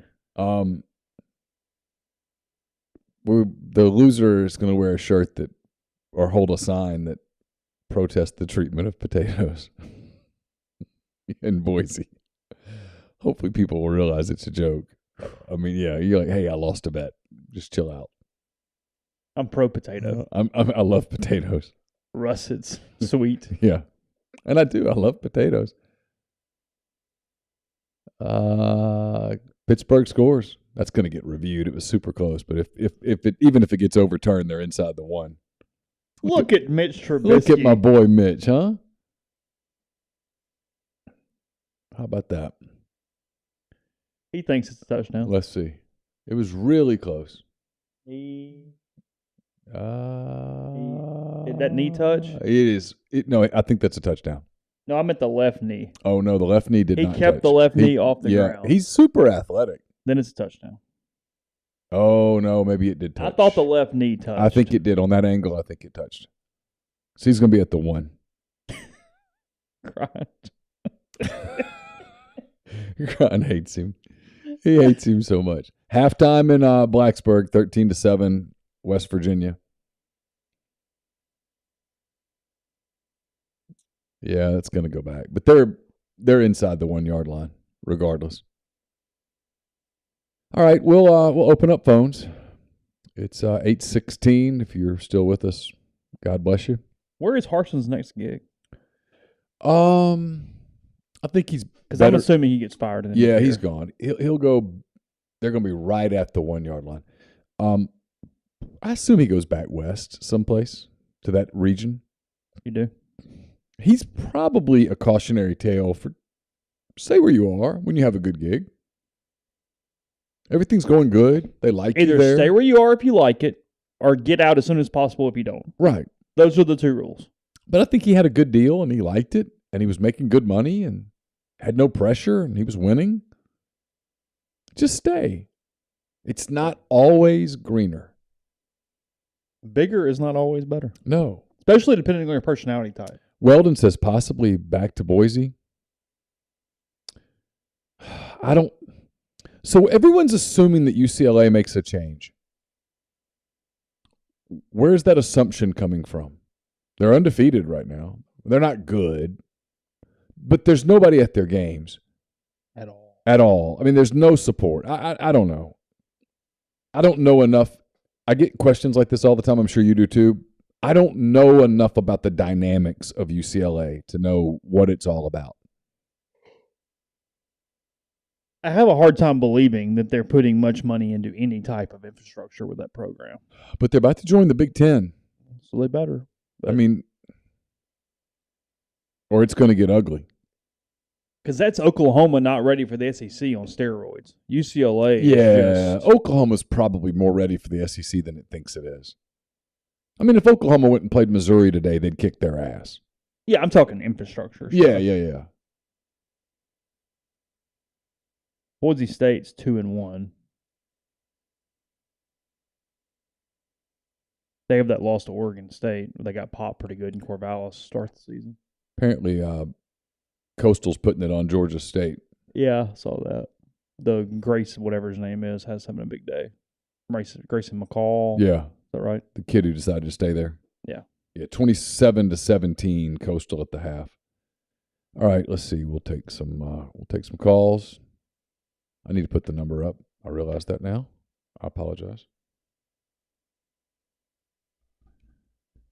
Neal and I were looking at it in the break. You guys are really interested in game times. Ole Miss OSU has a real good shot at 2:30 here in a few weeks. Big time. It is a dud week in the SEC. Feels like 2:30. All right, Kyle Wilson, thanks for the super chat. He says beef stew or vegetable beef soup? Beef stew. If the option is meat or no meat in something, add meat to it. Yes. A vegetable Always. beef soup, though. He has vegetable soup with beef. What's the difference? Isn't stew a little thicker? Stew is technically thicker, yeah. I'm not a big vegetable soup person at all. Does nothing for me. Yeah, vegetable soup.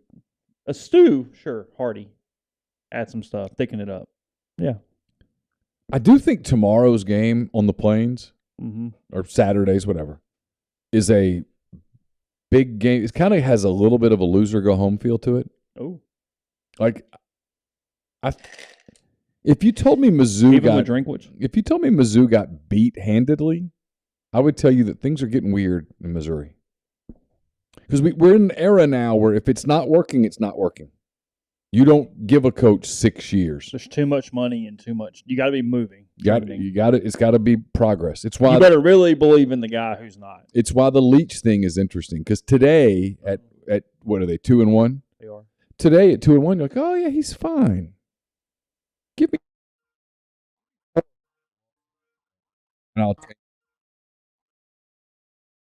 Hey, who do we have? Hey, this is Ben in Nashville. Hey, Ben, what's up?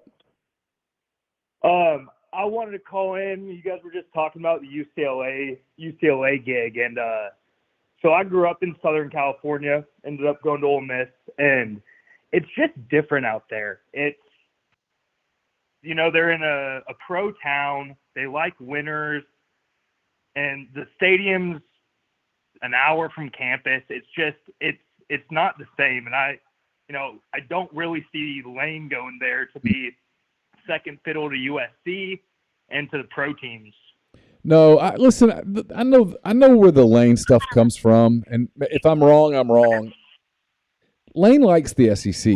He likes the big stage.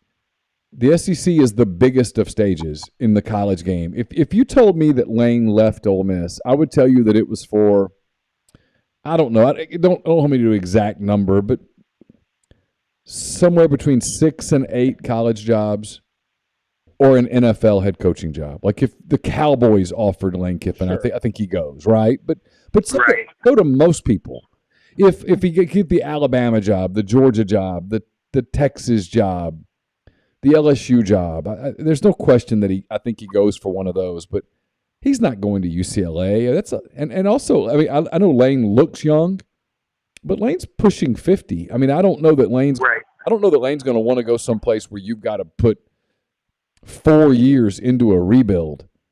I think there are a lot of signs that. Does he view the Ole Miss job as perfect? Well, no, of course not. But I think he views the Ole Miss job as more doable. I mean, I talked about this earlier. If Ole Miss beats Tulsa on Saturday, dating back to the 2020 Outback Bowl, they're 15-3 in their last 18 games. Right. The only program in the league, obviously Georgia and Alabama are in a different tier, but the only other program in the league that can match that is Kentucky. If Kentucky beats Northern Illinois on Saturday, they will be 15-3 in their last 18 games as well. So, I mean, we do this thing in media where we just can't come off our predetermined narratives about who the second tier is. But in 18 games is a pretty small sample size, granted. But in 2 seasons, basically, Ole Miss and Kentucky are the second tier. Yeah, and then this year it's Ole Miss, Kentucky, Arkansas, and Tennessee, where, 5 years ago you say that and people think you're crazy. Yeah, no, I mean the only program that's anywhere close to Ole Miss and Kentucky in that same 18-game span is Arkansas, and they're not particularly close. They're kind of close. They were victimized by the whole COVID thing because their bowl game in 2020 got canceled, and maybe they would have won that game, and who knows, right? I mean, they didn't get a chance, but it's Ole Miss and Kentucky, and 15-3. I mean, you're just one step away from getting to that next level. Now that's a huge step because those two programs, Georgia and Alabama, are in a different realm. But that's the point, right? I mean, the jobs that are clearly better than Ole Miss today, it's 6 to 8. And how many of those 6 to 8 jobs are going to make Lane Kiffin the whole brand? I don't know, not many. So I think the NFL is a bigger threat than the college game. Which makes sense because, he's a game day coach. He likes the X's and O's, and that's, owners hire head coaches now to call the plays and to build the offensive system, and that just feels like what Lane likes more than the whole recruiting and all of that. Well, and not only that, and you're right, but Lane's not the only one that likes that. I mean, you're going to see a lot of college coaches inquiring about NFL gigs.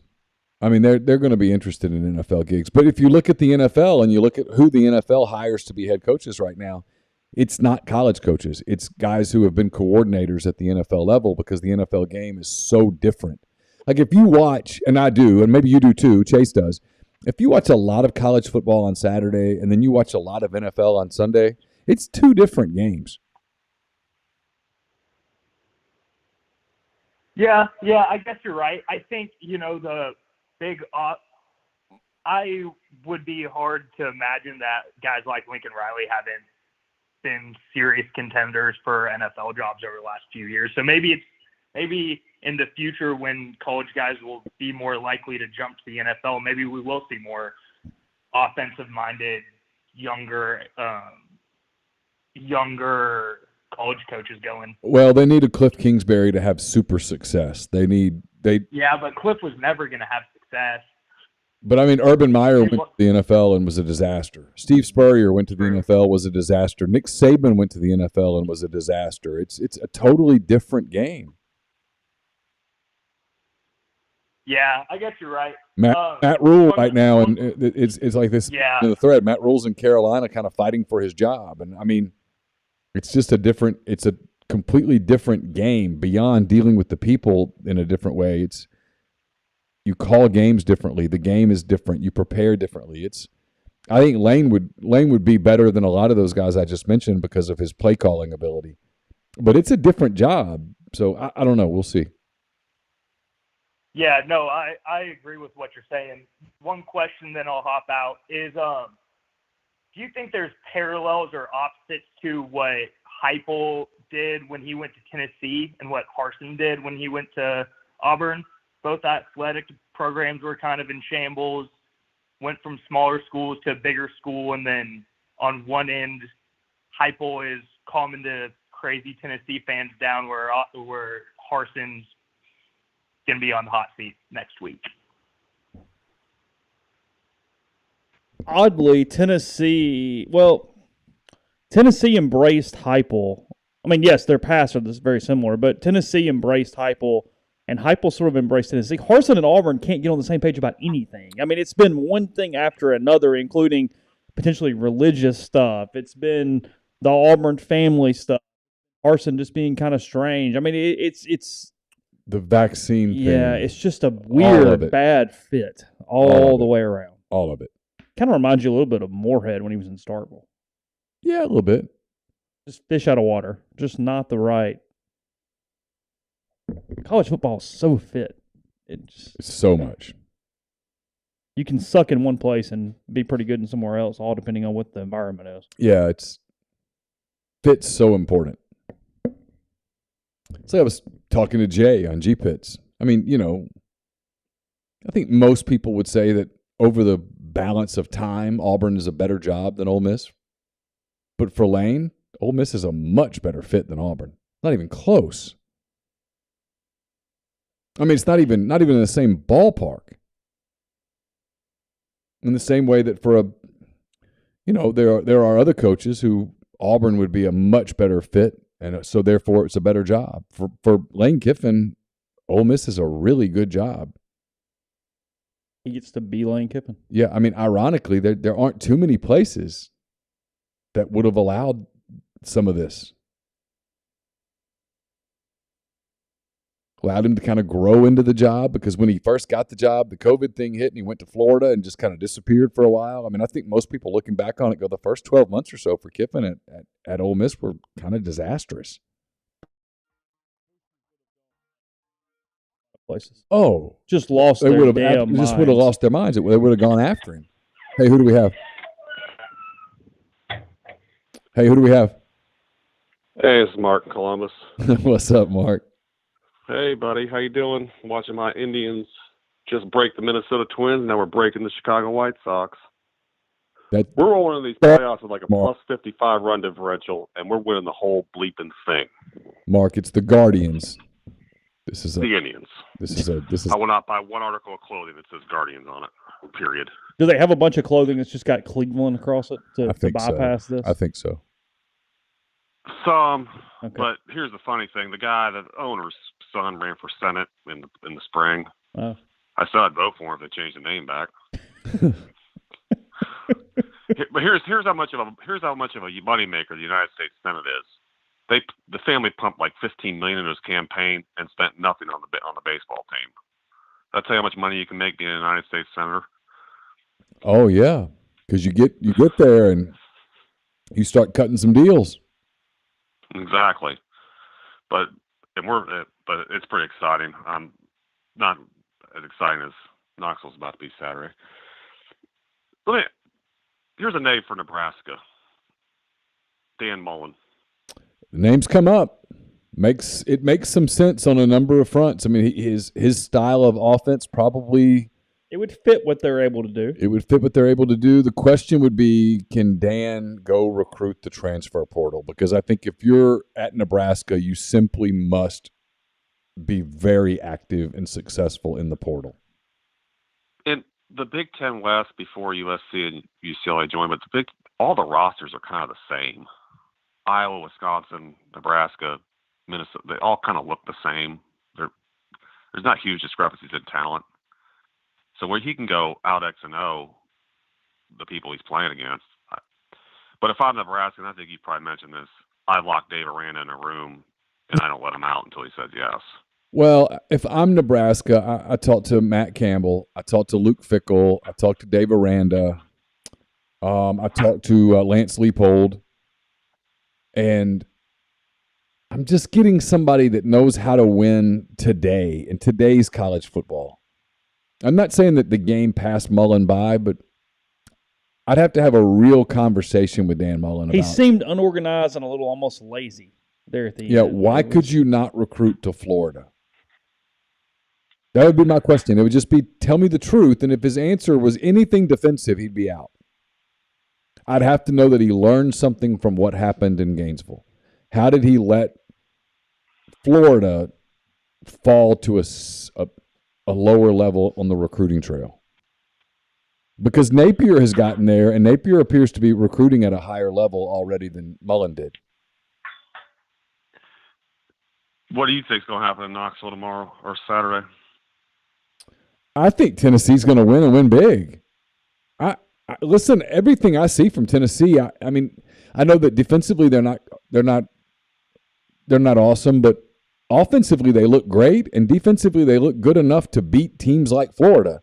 I mean, look, I think Alabama, and I think Tennessee has a chance to scare the hell out of Alabama. I mean, I've got the big orange cup on, just awaiting the disaster Saturday because I've got to flip back in the water. Ooh. The thing Heupel's done, is he's not trying to out Alabama and out Georgia, Alabama and Georgia. No, he's doing his thing. He's doing his thing because you're not going to go get better players. Hey, Mark. Try to beat them, smash mouth them. Hey, Mark, listen to this. I just thought about this. Think about, Alabama and Georgia are on a level of their own right now, right? Think about who's the next four. It's Ole Miss, Kentucky, Tennessee, Arkansas, in some order. It's Ole Miss, Kentucky, and then Tennessee, You're Arkansas. leaving A&M out. Yes. I'm leaving A&M out because they haven't done a damn thing yet. Sure, go ahead. Those four programs, what do they all have in common?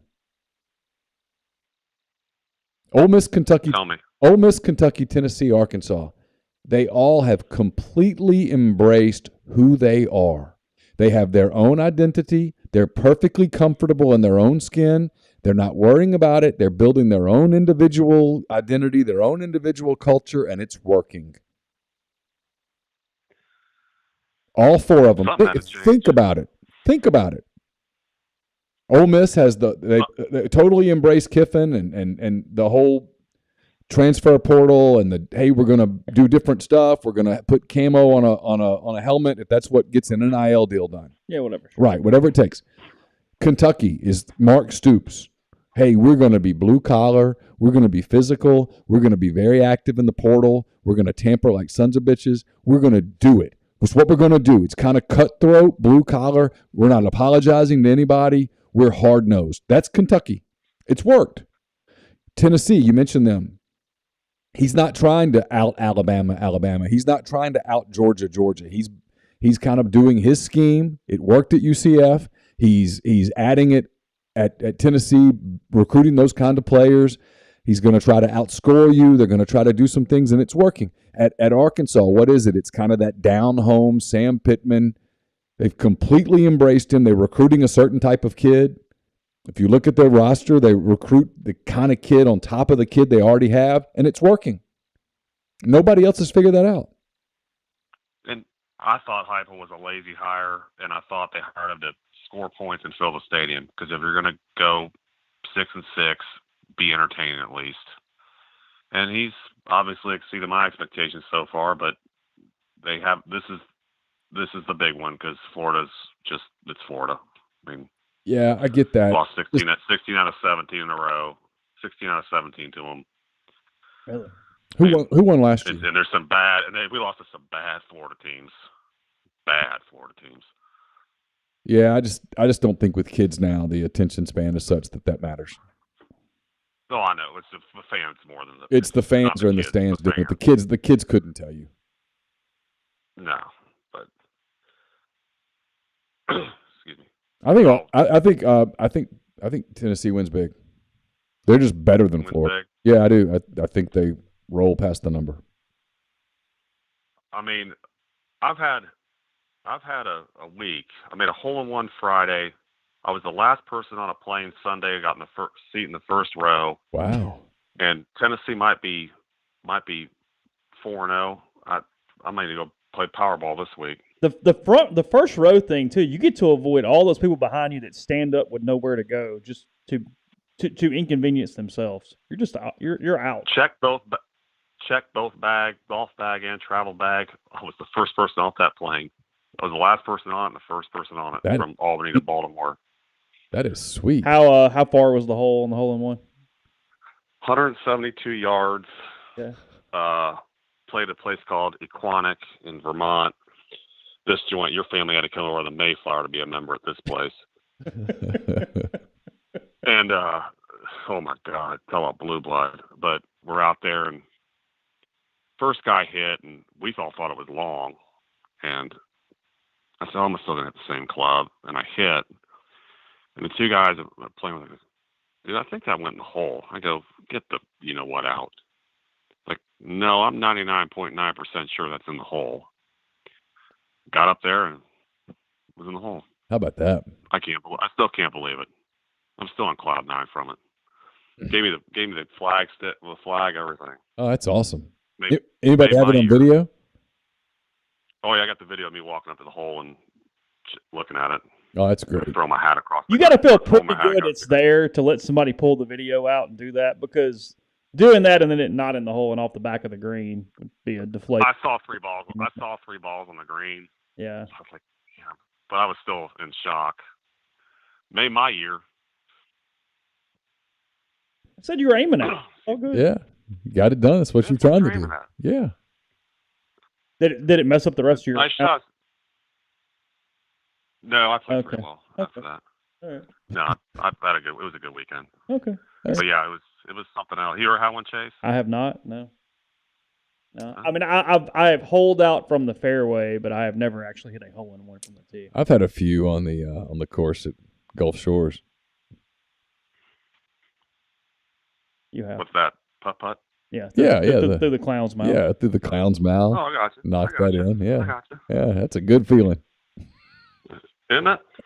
It is. He hit a fairway when we played the 18 holes the first time. He hit a fairway. I did. 17 of 18 fairways, but got one. Where was that at? It's when we did the first charity event. That was at the Oxford Country Club. Knocked that I remember square in the fairway. I remember when I used to listen to old, because this is how you know you kind of have no life. If I'm bored at night, I'll throw on some old episodes of your guys' show, like during freeze, because I think it's so entertaining. One of our sponsors is BetterHelp. I need help. Jonathan Randolph, a PGA Tour member, got to hit 2 drives for him. We used them both on par 3s.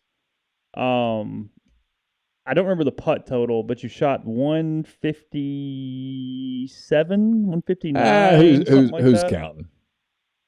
Is Country Club of Oxford, isn't that pretty tough? Isn't that Fazio? Yeah, it was brutal. It can be pretty tight. Yeah, you miss fairways and the ball's out of bounds. There's not a lot of room to move left and right. Because I know they had a U.S. Mid-Am qualifier there, and I was like, they did. Yeah, I want to go to Oxford real bad, but I couldn't swing it. I ended up having to go to West Virginia. But like, I was thinking about making the trip down there because I've listened to the show all the time. I will visit Oxford. I don't know when Tennessee even plays there next, but that was going to be my plan. It just didn't happen. It will be all right, y'all. It'll be. Oh, sorry. 5 more years because they played them in Knoxville last year. So it'll be. Yeah. They have to go. Well, I mean, the damn schedules are about to be completely revamped. So never mind. We don't know what's going on once Texas and Oklahoma get here. But had it not changed, it would have been 2027. Okay. Yeah. That makes sense. We'll see. All right, y'all. Thank you. Yep. All right, Mark. Later, Mark.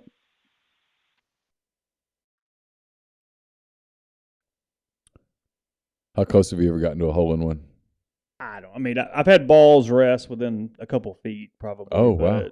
But here's the deal. I mean, it's still miles away. I mean, whatever. All right. Sure. That's not something I'm really obsessed about. Like, if it never happens, it never happens. Yeah, sure. That's not one that I really care about. Spencer asking, does a hole-in-one on a par 3 course count? I know everybody debates this, and I understand why it potentially wouldn't, but it's not necessarily the par 3 course. I think it's a distance thing. I feel like the hole has to probably at least 120 yards. I like that. That's the thing. Like, I don't know that a 60-yard like pitch and putt counts, but I feel like if it's a regulation size hole, it counts. Who do we have? This is Jeremy. I'm currently in Natchez right now. How are you guys? Jeremy, we're good. How are you? I'm doing well. Just got back to some customers out, had some beers with them, and just got back to the hotel. Kind of beer? I was going to ask what kind of hotel. Yeah. What? No, it's a Holiday Inn. It's a Natchez Brewery Company here that provides a beer at a place called a Camp. It was some type of cider they had, as they suggested. It was pretty good. It was called like a fruit punch beer or something, but it was just like a apple cider is basically what it was. Oh. Neal's not a big fan of the cider. I'm not a big cider person. Well, I like ciders and sours. I like a little bit of everything. Yeah, so there's not much I want. I like sours a good bit. See? Yeah.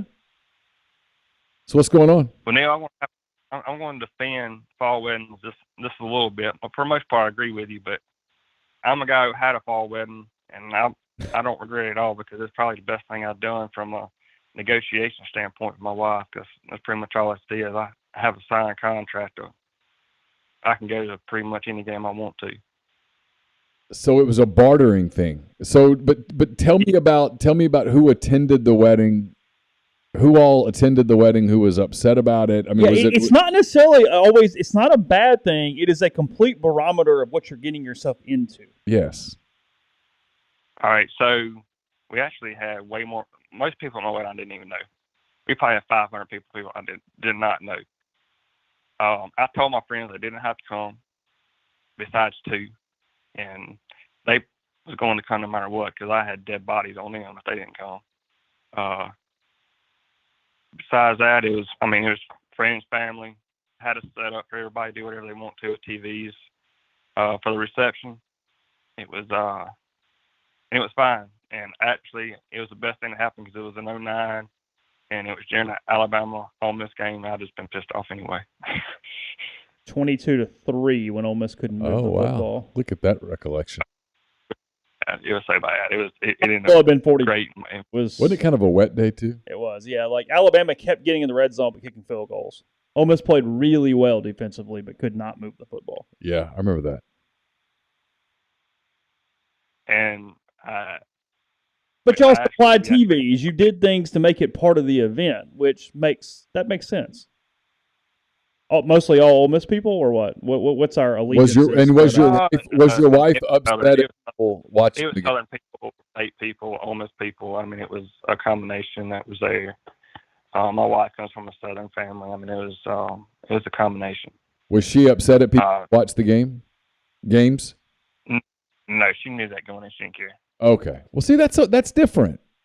So the whole point was, if it's going to be one of these brides who says, if I catch you watching the game, you're going to be asked to leave. But I think you need TV set up too. Like you don't just need the phone. You have to incorporate it as part of the event. Absolutely. If you're back then, the phones could do either in 2009. So that's true. But yeah, so it pretty much had to be the TV back then. It wasn't the same deal. If you go to a place with a bar and have TVs up, you got to let them go. Yeah. Cool. Fine. Whatever. Yeah, it's just a measuring stick. As soon as you plan it, we had a signed agreement. I'm pretty much go to at least 2 games that I want to, and it's kind of worked out. I've been at some big Ole Miss wins because of it. The Alabama game, even though I spent 14, even though I spent a lot for tickets. Some other big games too I've been to because of it, even some away games. So you literally signed an agreement? I'll better sign a piece of paper that I wrote right out. Wow. Official. Wow, that is pretty official. I think you can always pull it. I've only had to pull it out twice, but I have pulled it out. Okay. I mean, good for you. I'm happy for you. I'm glad it worked out. Sounds like everything has been good. I just think and there's always exceptions to the rule, but I think as a general rule, it's a litmus test. But now on the whole thing you said, I do agree. But there is, if they're not letting them do anything, it's a whole thing. Yeah, it's kind of a red flag. But I know there can be exceptions. If you can't use it to your benefit in the long run, you shouldn't do it. Well, hey, enjoy your evening. Thanks for the call. All right, thanks, brother.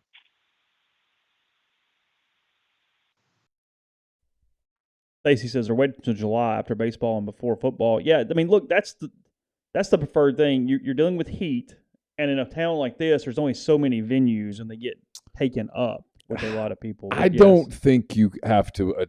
I don't think you have to adjust your wedding around a college baseball series. That's just my opinion. Because, look, you could go to the wedding and still go to one of the games.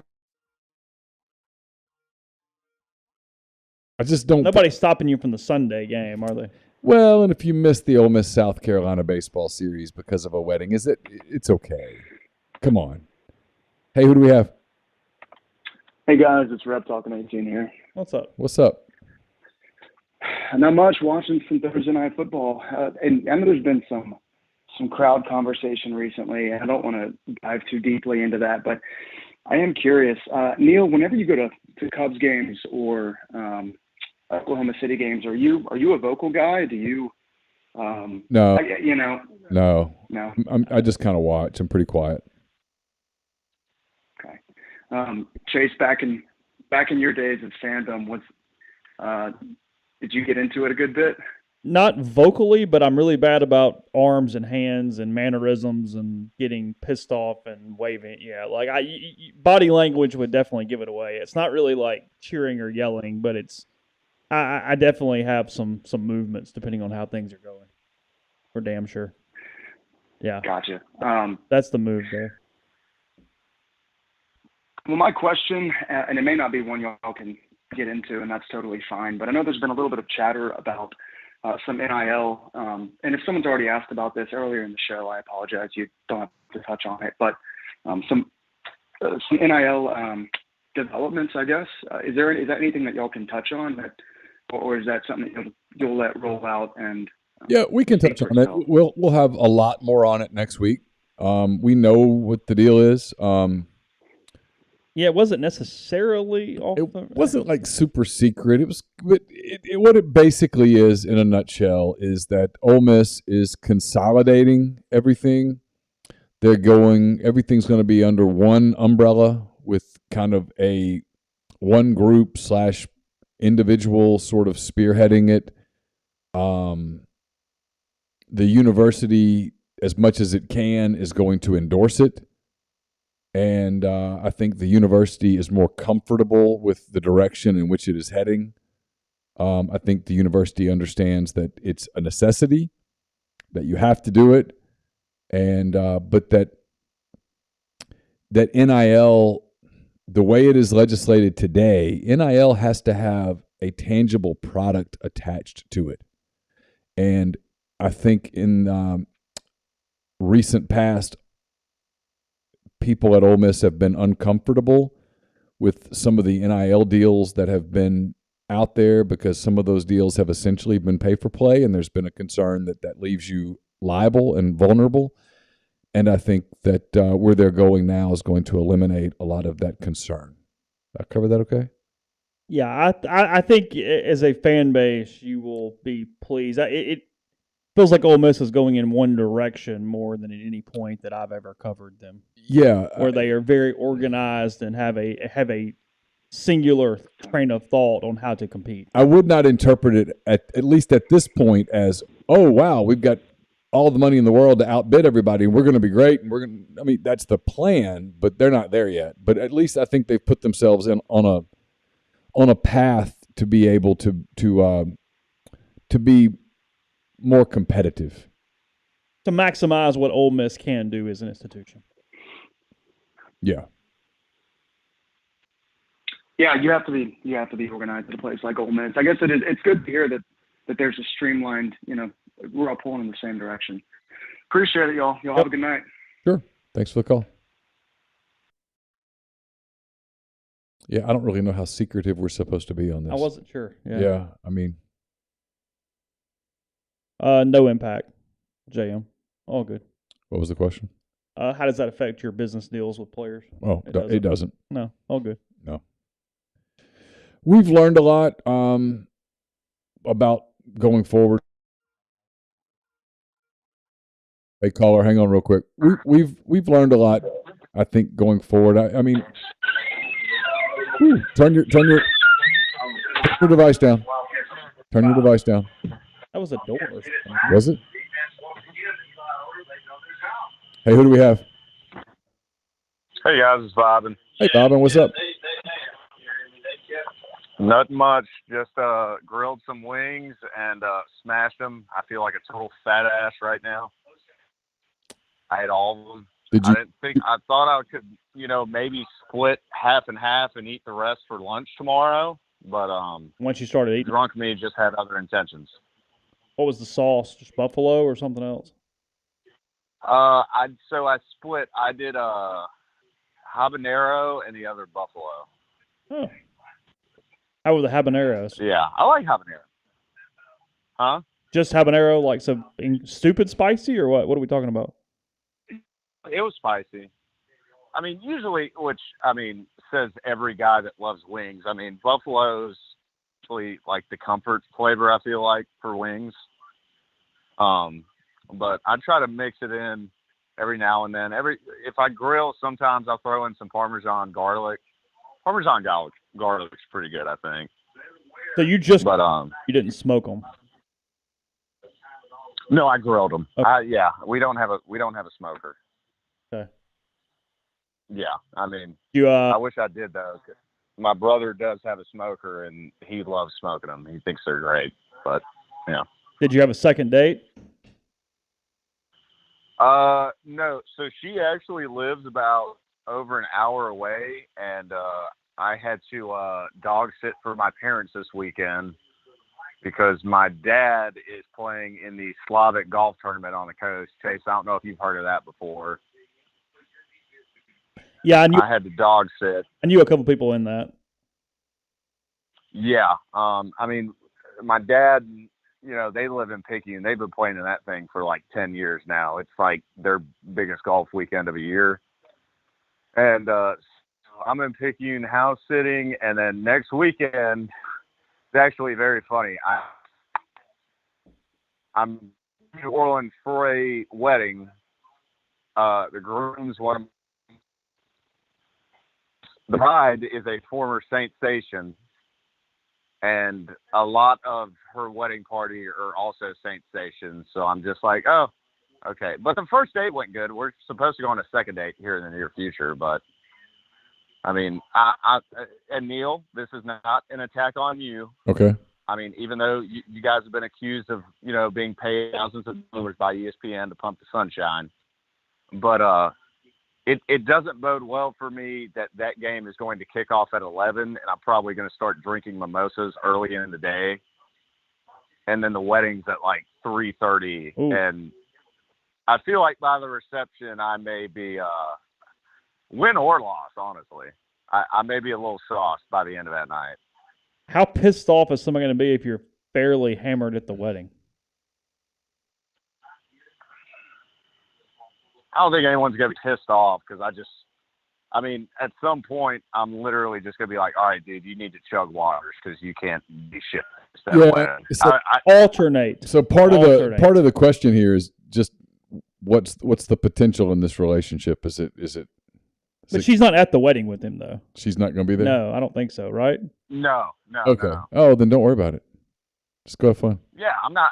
Oh, yeah. It was two separate conversations. I asked him how the female situation was with the date that he had the first date on last week. Gotcha. And then we were discussing that he is out of town for a wedding this weekend. Gotcha. Hence, the second date is not happening. I had not yet added 1 + 1. Yeah. Oh, good. Damn, Neal, you got to keep up. It's almost like you've been doing a podcast for like 5 hours today? At least. I lost track. No, it's more than 5 hours. God, I'm forgetting his name. What's the guy that helps y'all with film breakdown and does that? That's my favorite one. Pete on Thursdays now. Yeah, that was terrific today. That was really, really good. I would strongly encourage people to watch that on YouTube. At least you get to watch the game prior to the wedding next week.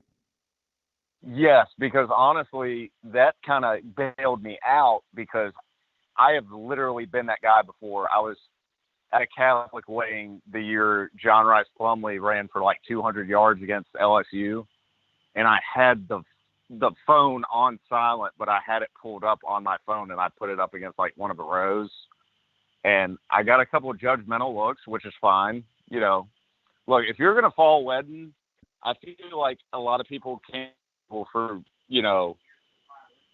trying to make football the priority at the wedding, especially if there's no TVs. You know what I mean?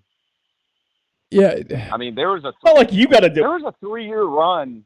I mean, Yeah. There was a 3-year run where Ole Miss played LSU, and I was at a wedding every single time, and I was miserable. Because especially the last one, I think the last one was 20, and that was when Corral had like 4 or 5 interceptions, and we almost came back and won. And there's about 30 people hovering over my shoulder trying to watch this game because it's a mix between Ole Miss and LSU. It was just very awkward. But so can y'all explain to me? I feel like Ole Miss and maybe the under is the play if you're going to dual bet this game this weekend. Ole Miss and the under? Yeah. 62? Yeah, it's gone up, but I don't know. I mean, like it keeps going up, man. I mean, that was some of the easiest money I've made all season already on that under last week. It's just Tulsa's I feel like there's this narrative that last week. Tulsa's bad on defense. I mean, if you told me Ole Miss got into the high 40s, I'd buy it. And then here's the thing. They're going to really throw it. And the quarterback's good. And they've got good receivers. And you're going to get into some mop-up time. And that's the problem on both of them, the line and the points. If you told me that Tulsa scored a couple of fourth-quarter touchdowns against a collection of backups with their starting offense and got to 20, I'd buy it. Yeah. I mean, I haven't even looked at anything on them. Or do they just throw a lot, or are they an air raid team? Or not air raid, but they do throw a lot, and they can run the ball somewhat effectively. If you give them the run, they'll take it. They throw about 68% of the time. I would suggest watching Pete's breakdown. You'll get an idea of what they do. But the quarterback's good. They've got 3 good receivers, one who can take the top off, a couple of guys who are really good possession receivers. They're not particularly great up front, but they have a really good scheme.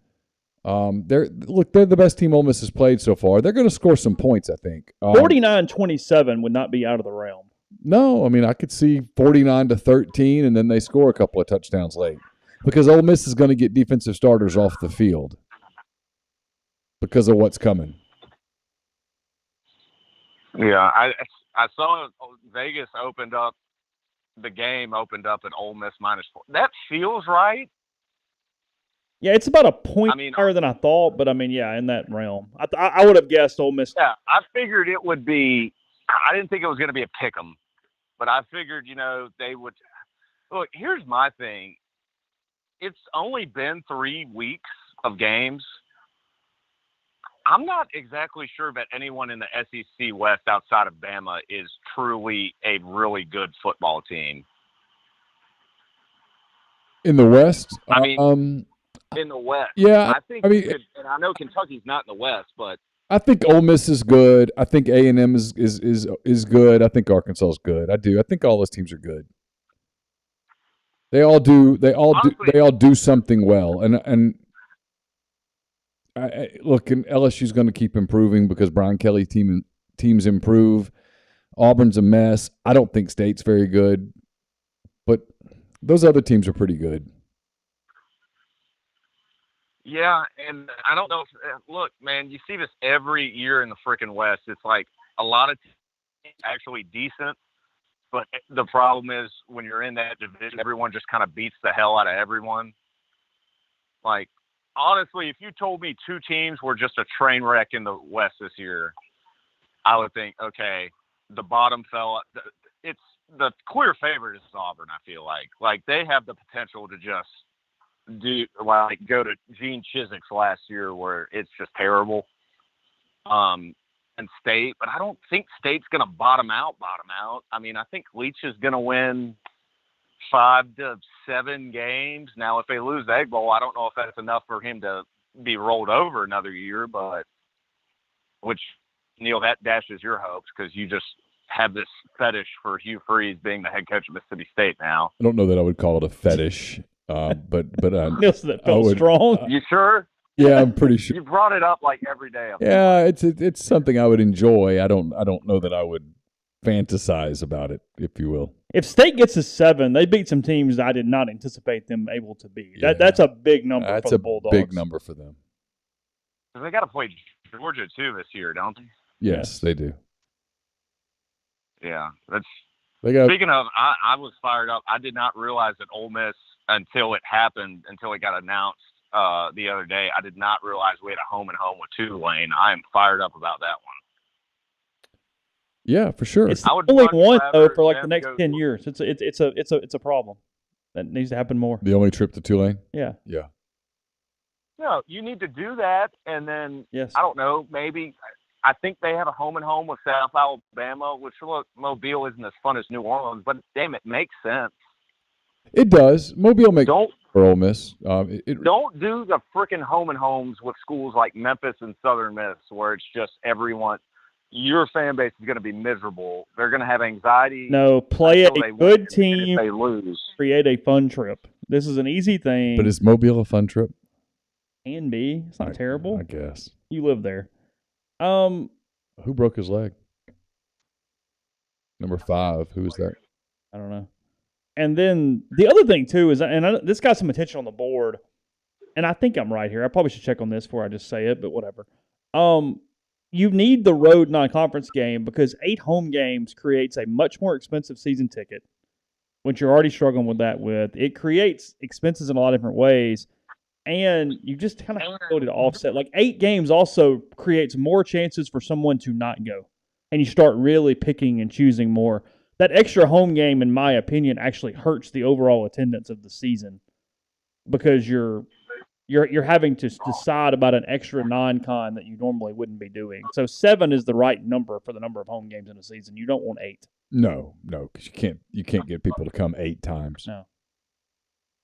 No, it's just. I mean, honestly, the shitty part about this season from the home schedule is the first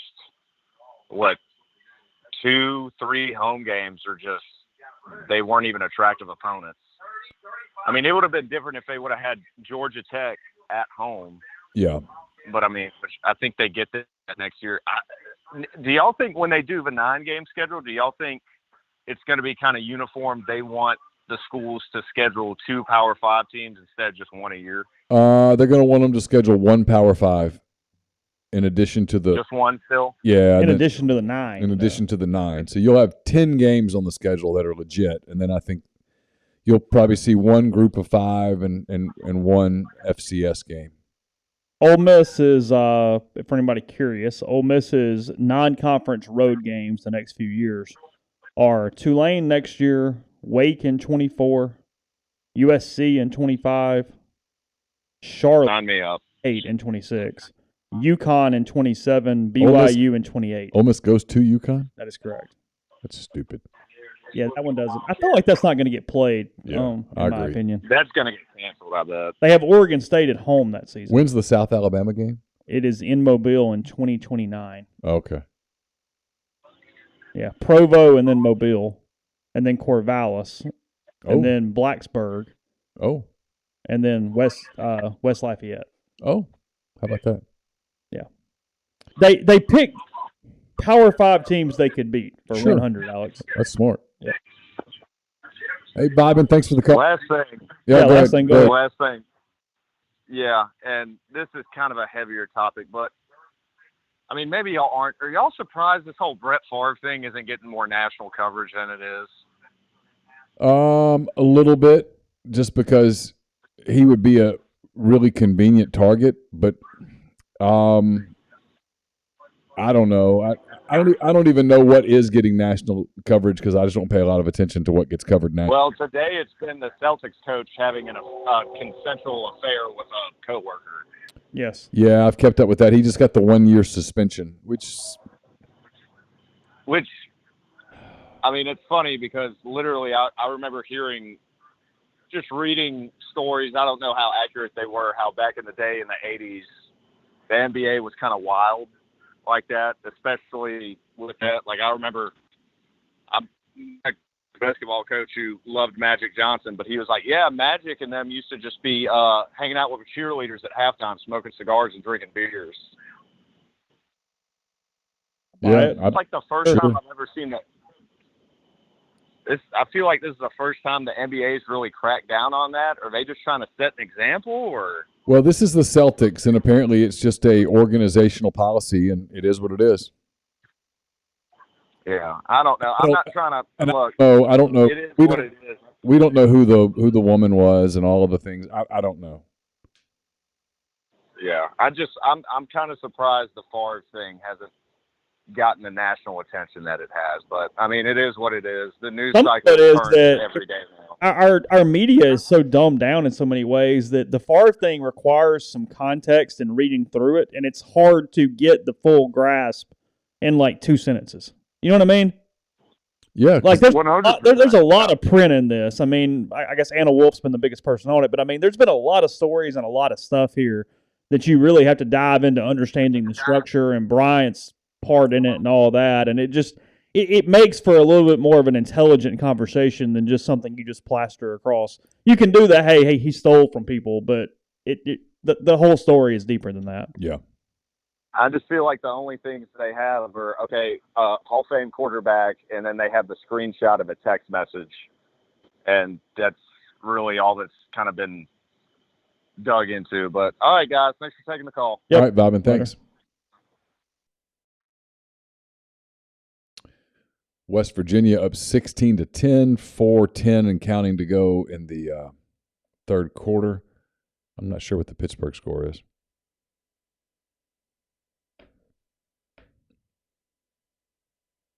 Did you find out who was hurt? I did not. Whoever number 5 is, it appeared to be bad, like a lower leg injury. Because they had the card out, didn't they? Yeah. Hey, who do we have? Yo, it's Grind. What's up, Grind? How are you? Oh man, I'm doing a little better now. I hit a little first half parlay, so I'm feeling a little better. I need goddamn Coastal and Georgia State to get 2 more touchdowns for me, and if West Virginia could start punching it in the end zone, I'd be doing like peachy. You got as they say. You got the over in Coastal?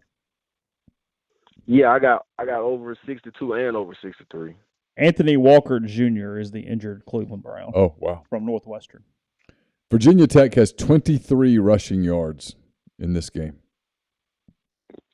And they're still. Like I said I remember when Virginia Tech used to be that program in the ACC, man. Oh, for sure. Tech used to be a top 10 program. I was like, am I going to have to tell my kids how good Virginia Tech used to be?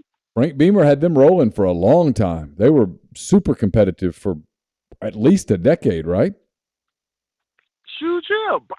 I know they played Florida State in for the championship of what was that, 99 to 2000, something like that. And they played Stanford in the Orange Bowl in like 2016 or something like that. I want to say 2015 feels like it was 2014 something like. West Virginia played. Who'd they play for the title that year? With Major Harris, quarterback. When? West Virginia played for the title? Yeah, West Virginia played in a Fiesta Bowl where had they won, they would have been the national champ. Okay, just Google Major Harris, West Virginia. Yeah, when they was doing all that, I had a pacifier when they was deciding the championship like that. Hey, I will listen to these old jokes. So just Major Harris finished 5th and 3rd for the Heisman Trophy voting in 88 and 89. So it was 89 that they were so close. Okay, yeah. Oh, yeah, I wasn't even I wasn't even thought of then. Shoot, no.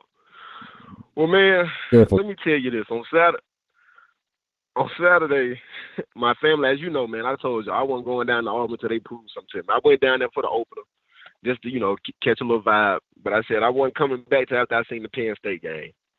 And so my family was like, all right, well, we going to go, season ticket holder, whatnot. So on their way down there, man, it was probably about 7 o'clock in the morning. I called them. I was, made rounds with everybody. I was like, so how y'all feeling about today? And, everybody was like, hey, I think we're going to win. And what got me was my uncle, who's, man, he's a fan, but he also pretty knowledgeable about football like I am. I was like, so, man, how you feeling about the game? He was like, man, to be honest, I think Auburn going to kill him. I said, oh, for real? I was like, all right, then. Well, let's see. Man, if they ass went out that stadium when it was 31-12, and I hated to be that guy to call them, but, man, they was pissed off. They was pissed off, and they weren't the only ones from what I heard. You could hear people in the background. It was bad. It was bad. By the way, Ginger makes a good point here about Favre. Mm-hmm. Really, all you got to know about Brett Favre, seriously, is that he sent the picks unsolicited. He just thought it would be an impressive endeavor for whatever he was trying to accomplish. I'm gonna make a sweeping judgment that I will stand by. Okay. If you send those picks unsolicited, it shows you how out of touch you are. Yeah. It shows you what a creep you are. I mean, if the pick is solicited, that's one thing. If it's unsolicited, you are a total creep. Because that is 100%. Women do not. Look, I'm not going to sit here and tell you that I can pretend to know all women, but women do not get up in the morning and say, you know what I would love to see today is just random pics of that. That's not how it. It's not. And when you can't figure that out, your ego is so big that you're like, you know what I think she'd like to see is a picture of that. That's usually a sign. Yeah, I agree. I 1,000% agree. That's just my contribution to that part. We can get back to talking about Auburn, but I just wanted to point that out. That's a general rule, and I mean, again, I'm not going to pretend to be an expert on the fairer sex, but I think what I just said probably applies to 99.999999999% of women. Yep. I agree. We call them privates for a reason. We don't call them public. Yeah, that's just exactly. That's not something. We call them privates for a reason. That's not a good idea. Yep. I 100% agree with you on that one, man. Anyway, I interrupted you. I apologize. Oh no, you good, man. I kind of felt like the asshole calling my family because they was, my granny. She was so mad because she's the one that got us all into it, and all that stuff. But boy, she was hot. She said she's not going down this weekend, and she said she don't know if she's gonna go down to the LSU game, and that's so not like her. All right, so let me throw some names at you. If I tell you Hugh Freeze is the next Auburn coach, your thoughts? To be honest, bro. Can I be honest with you? Sure, not going to hurt my feelings. I'm trying to get Hugh the Mississippi State job, not the Auburn job. I'm broken, bro. And I think my fam. If this season goes how I think they're gonna be a little broken too, to where they're just gonna want somebody who's obviously a good coach, but goddamn wants to be here. And I know people are gonna say what they want to say, but man, it's important. And I know what I'm finna get. But politicking is part of the Auburn. It's why Bruce Pearl has been successful. Is every time my granny goes, every month she goes down to Auburn, she gives them the check, and you know what she says after that? Where's Bruce Pearl? And you know what they say to her? Hold on, he's somewhere around here. And you know what Bruce Pearl does every time? He takes a picture with her. And she sent it to me. She sent it to my mom, and my mom goes down there with her. Carson ain't nowhere to be found. Yeah, Pearl gets it. Pearl gets it. In a league where a lot of coaches don't get it, Pearl gets it. He's always gotten it. He's great with people. Bruce Pearl. People think, yeah. He's my bad, man. I don't mean to no, Bruce Pearl's top notch. Exactly, but people don't like. If you look at Bruce Pearl's career through Auburn, his first 5 years was booted. It was not winning. But and I understand. And now look, and I think the similarities are. I think the Auburn football program is similar in a place to where the Auburn basketball program was at that time point, from a fan base standpoint, to where guys like in the fans of Auburn people, we've been down for too long. Like we've been down for a while. Like after 2017 was cool, but even with winning the West, Auburn still lost 4 games. And so in the fans of Auburn people, we haven't had the season that, we can really say, hey, yeah, it was, a really damn good season in a while. And so that's whoever is the next coach. I'll take Hugh Freeze, god dang it. I'll take him. If he want to come here and run this system, pay some people, I'll take him, man. But Harsin just wasn't the guy. And I thought Allen Green was going to be a solid AD, but man, when you make a hire like that, that's on you, bro. That's on you. 100%. What if I tell you the next coach is Kevin Steele? Y'all are just god dang, bro. Oh. I mean, Right. I'm already to 1,000 pieces. Are you trying to make it 1,000,000? I'm just being. That's not even trying. I'm just. Oh, he's a That's not. serious candidate. That's not even trying. He's a serious candidate. That's for that doing the job. whole Auburn guy thing to a fault that doesn't even. I mean, my God, He's a serious candidate. what is It's the Gene argument? Chizik all over That's again. who they want. It's Gene Chizik all over That's again. who they wanted to hire the last time. That's not an argument. What's the argument for him being the football coach to beat Alabama and Georgia? We, the boosters, are going to show you people that we still have the control. Do they think he's going to win? And I will say this: Harsin, the pocketbooks have been tight on Harsin, and I don't think they understand that they're hurting the program. But people do not want to give with Harsin at the helm. They don't. Honestly, I think the day Auburn fires Harsin, NIL is you're gonna be like, whoa, what's happening at Auburn? You can't lose and be difficult and nobody like you, and that's what Harsin's dealing with right now. Sure. He's disliked and loses. I mean, hell, yeah, come on. If you're winning like crazy, everybody get over it. So who do you? Yeah, exactly. Who do you want to get the job? Who do I want to get the job? Man, honestly, the people I've been thinking about, every time I look up their contract, I be like, God, dog, we can't afford that. So I got to look at Mel somebody else. Mel Tucker's contract's pretty prohibitive. Man, dude, it is big. It is large. Yeah, I don't think that's going to happen. I don't even think he's worth that, which is the thing about it. Like if you go like with Brian Kelly, like what LSU did with Brian Kelly, you have to get a national championship. You have to get a national championship.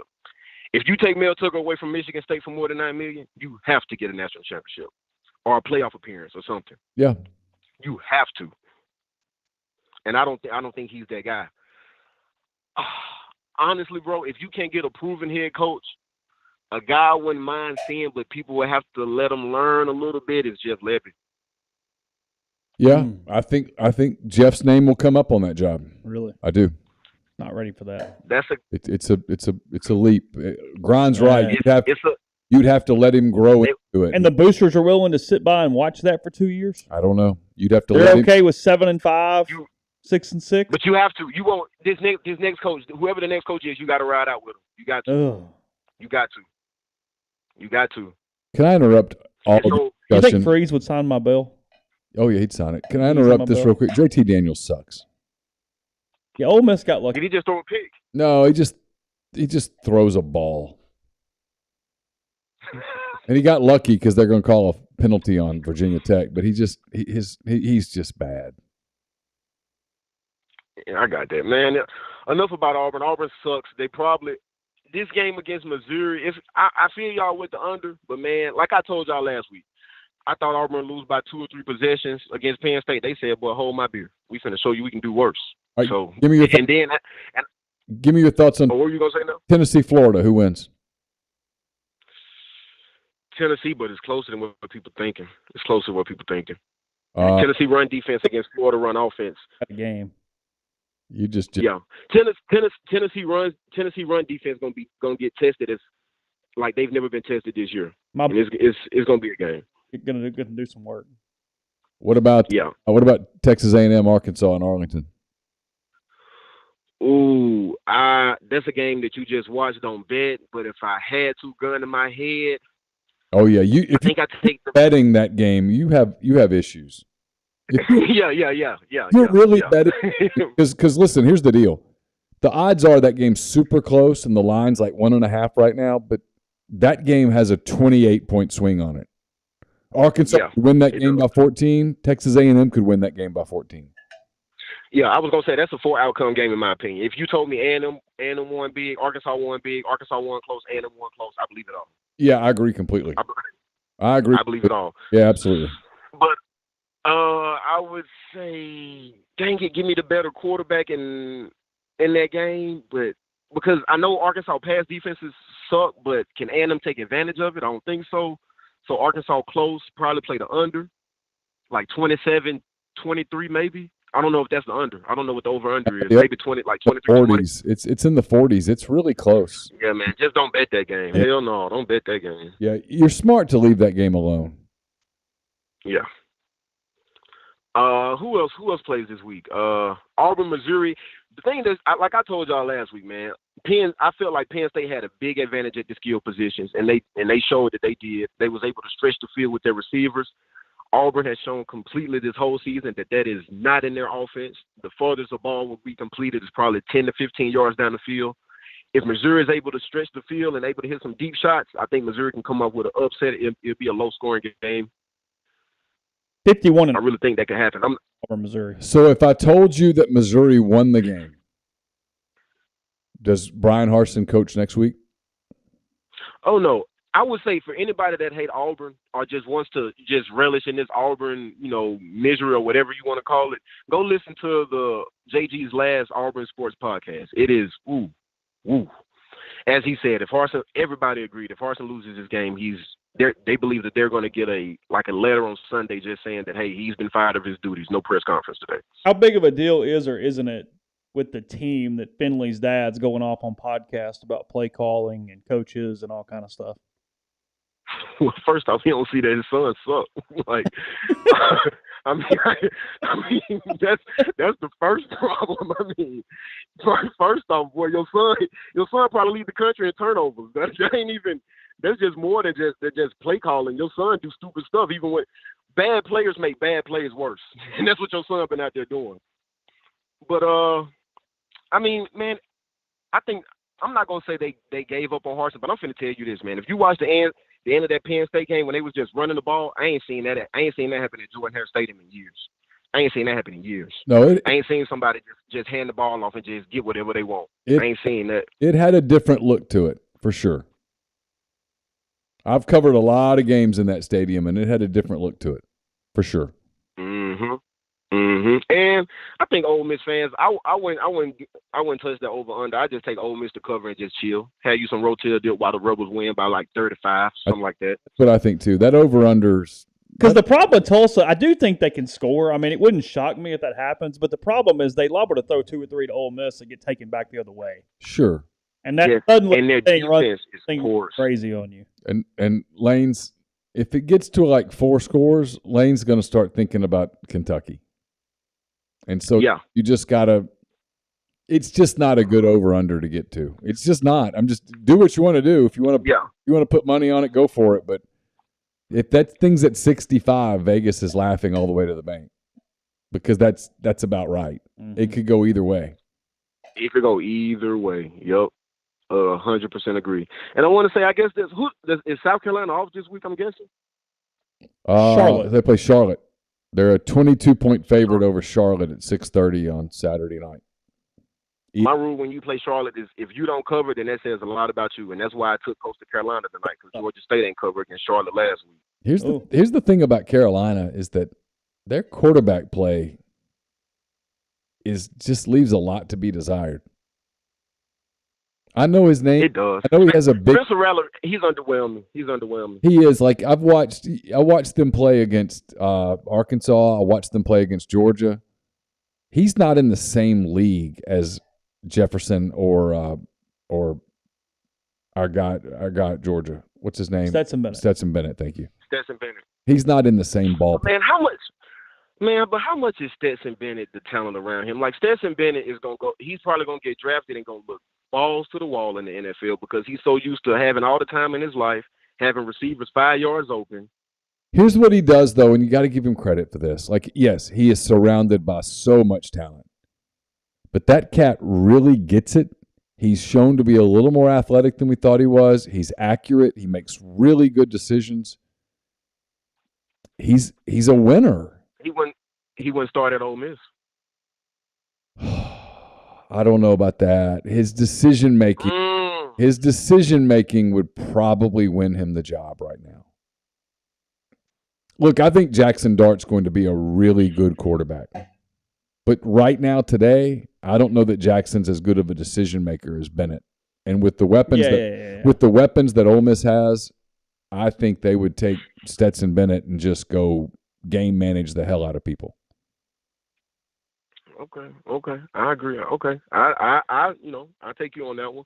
Last thing before I let you guys go, I remember last year I said that as soon as USC hired Lincoln Riley, I said my hot take was he was gonna have them boys in the playoffs. And man, it looks like he gonna do it.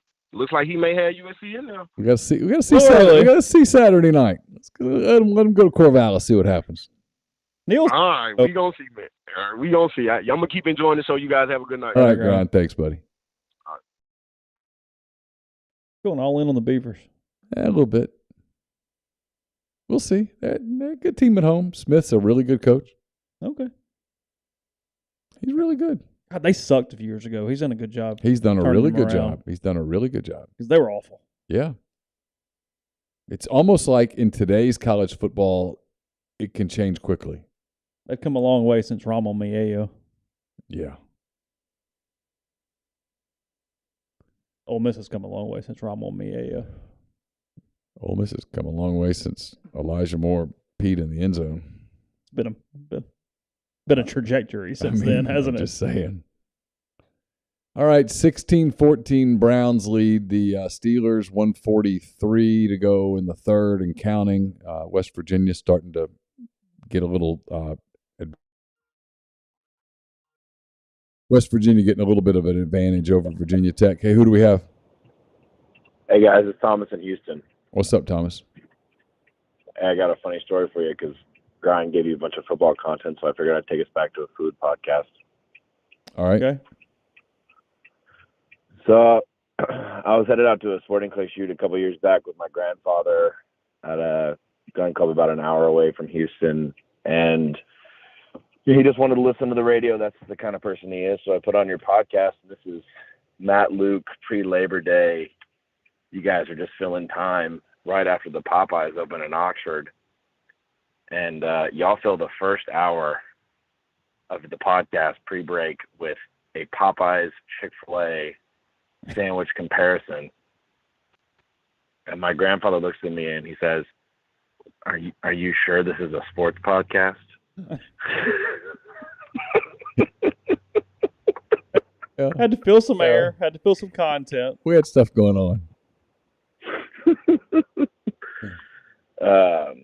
Yeah, no, I thought about that. I think it was two days ago, and Neal, you've been podcasting for every single day for 12 hours a day. So, if they all run together, I apologize. But, when you guys were like, hey, we're comparing Tulsa's uniforms, we don't like the letters on the leg. And if you're still with us, God bless you. Yeah. We're just hanging out at this point, okay? It is what it is.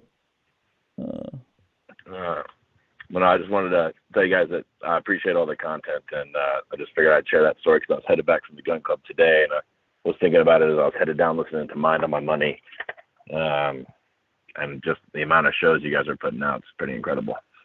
Appreciate that, Thomas, very much. Enjoy your weekend. See ya. All right, we're at 9:30. I think we're going to wrap it here on a Thursday night. Again, lots of content up at the site.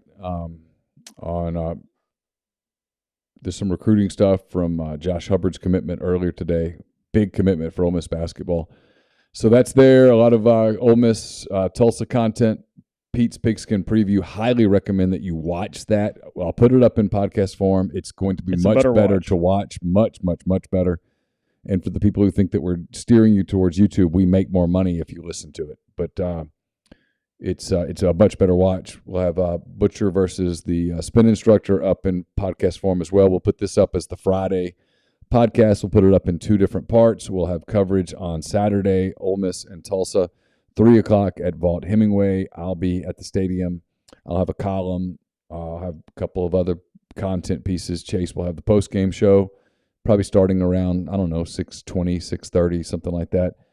And get you ready. One last preseason game, Tulsa at Ole Miss at 3. And then starting next week, we get into, if everything goes the way we think it's going to go, it's going to be a big week as we get ready for Ole Miss and Kentucky. Kentucky plays Northern Illinois on Saturday at 6:30.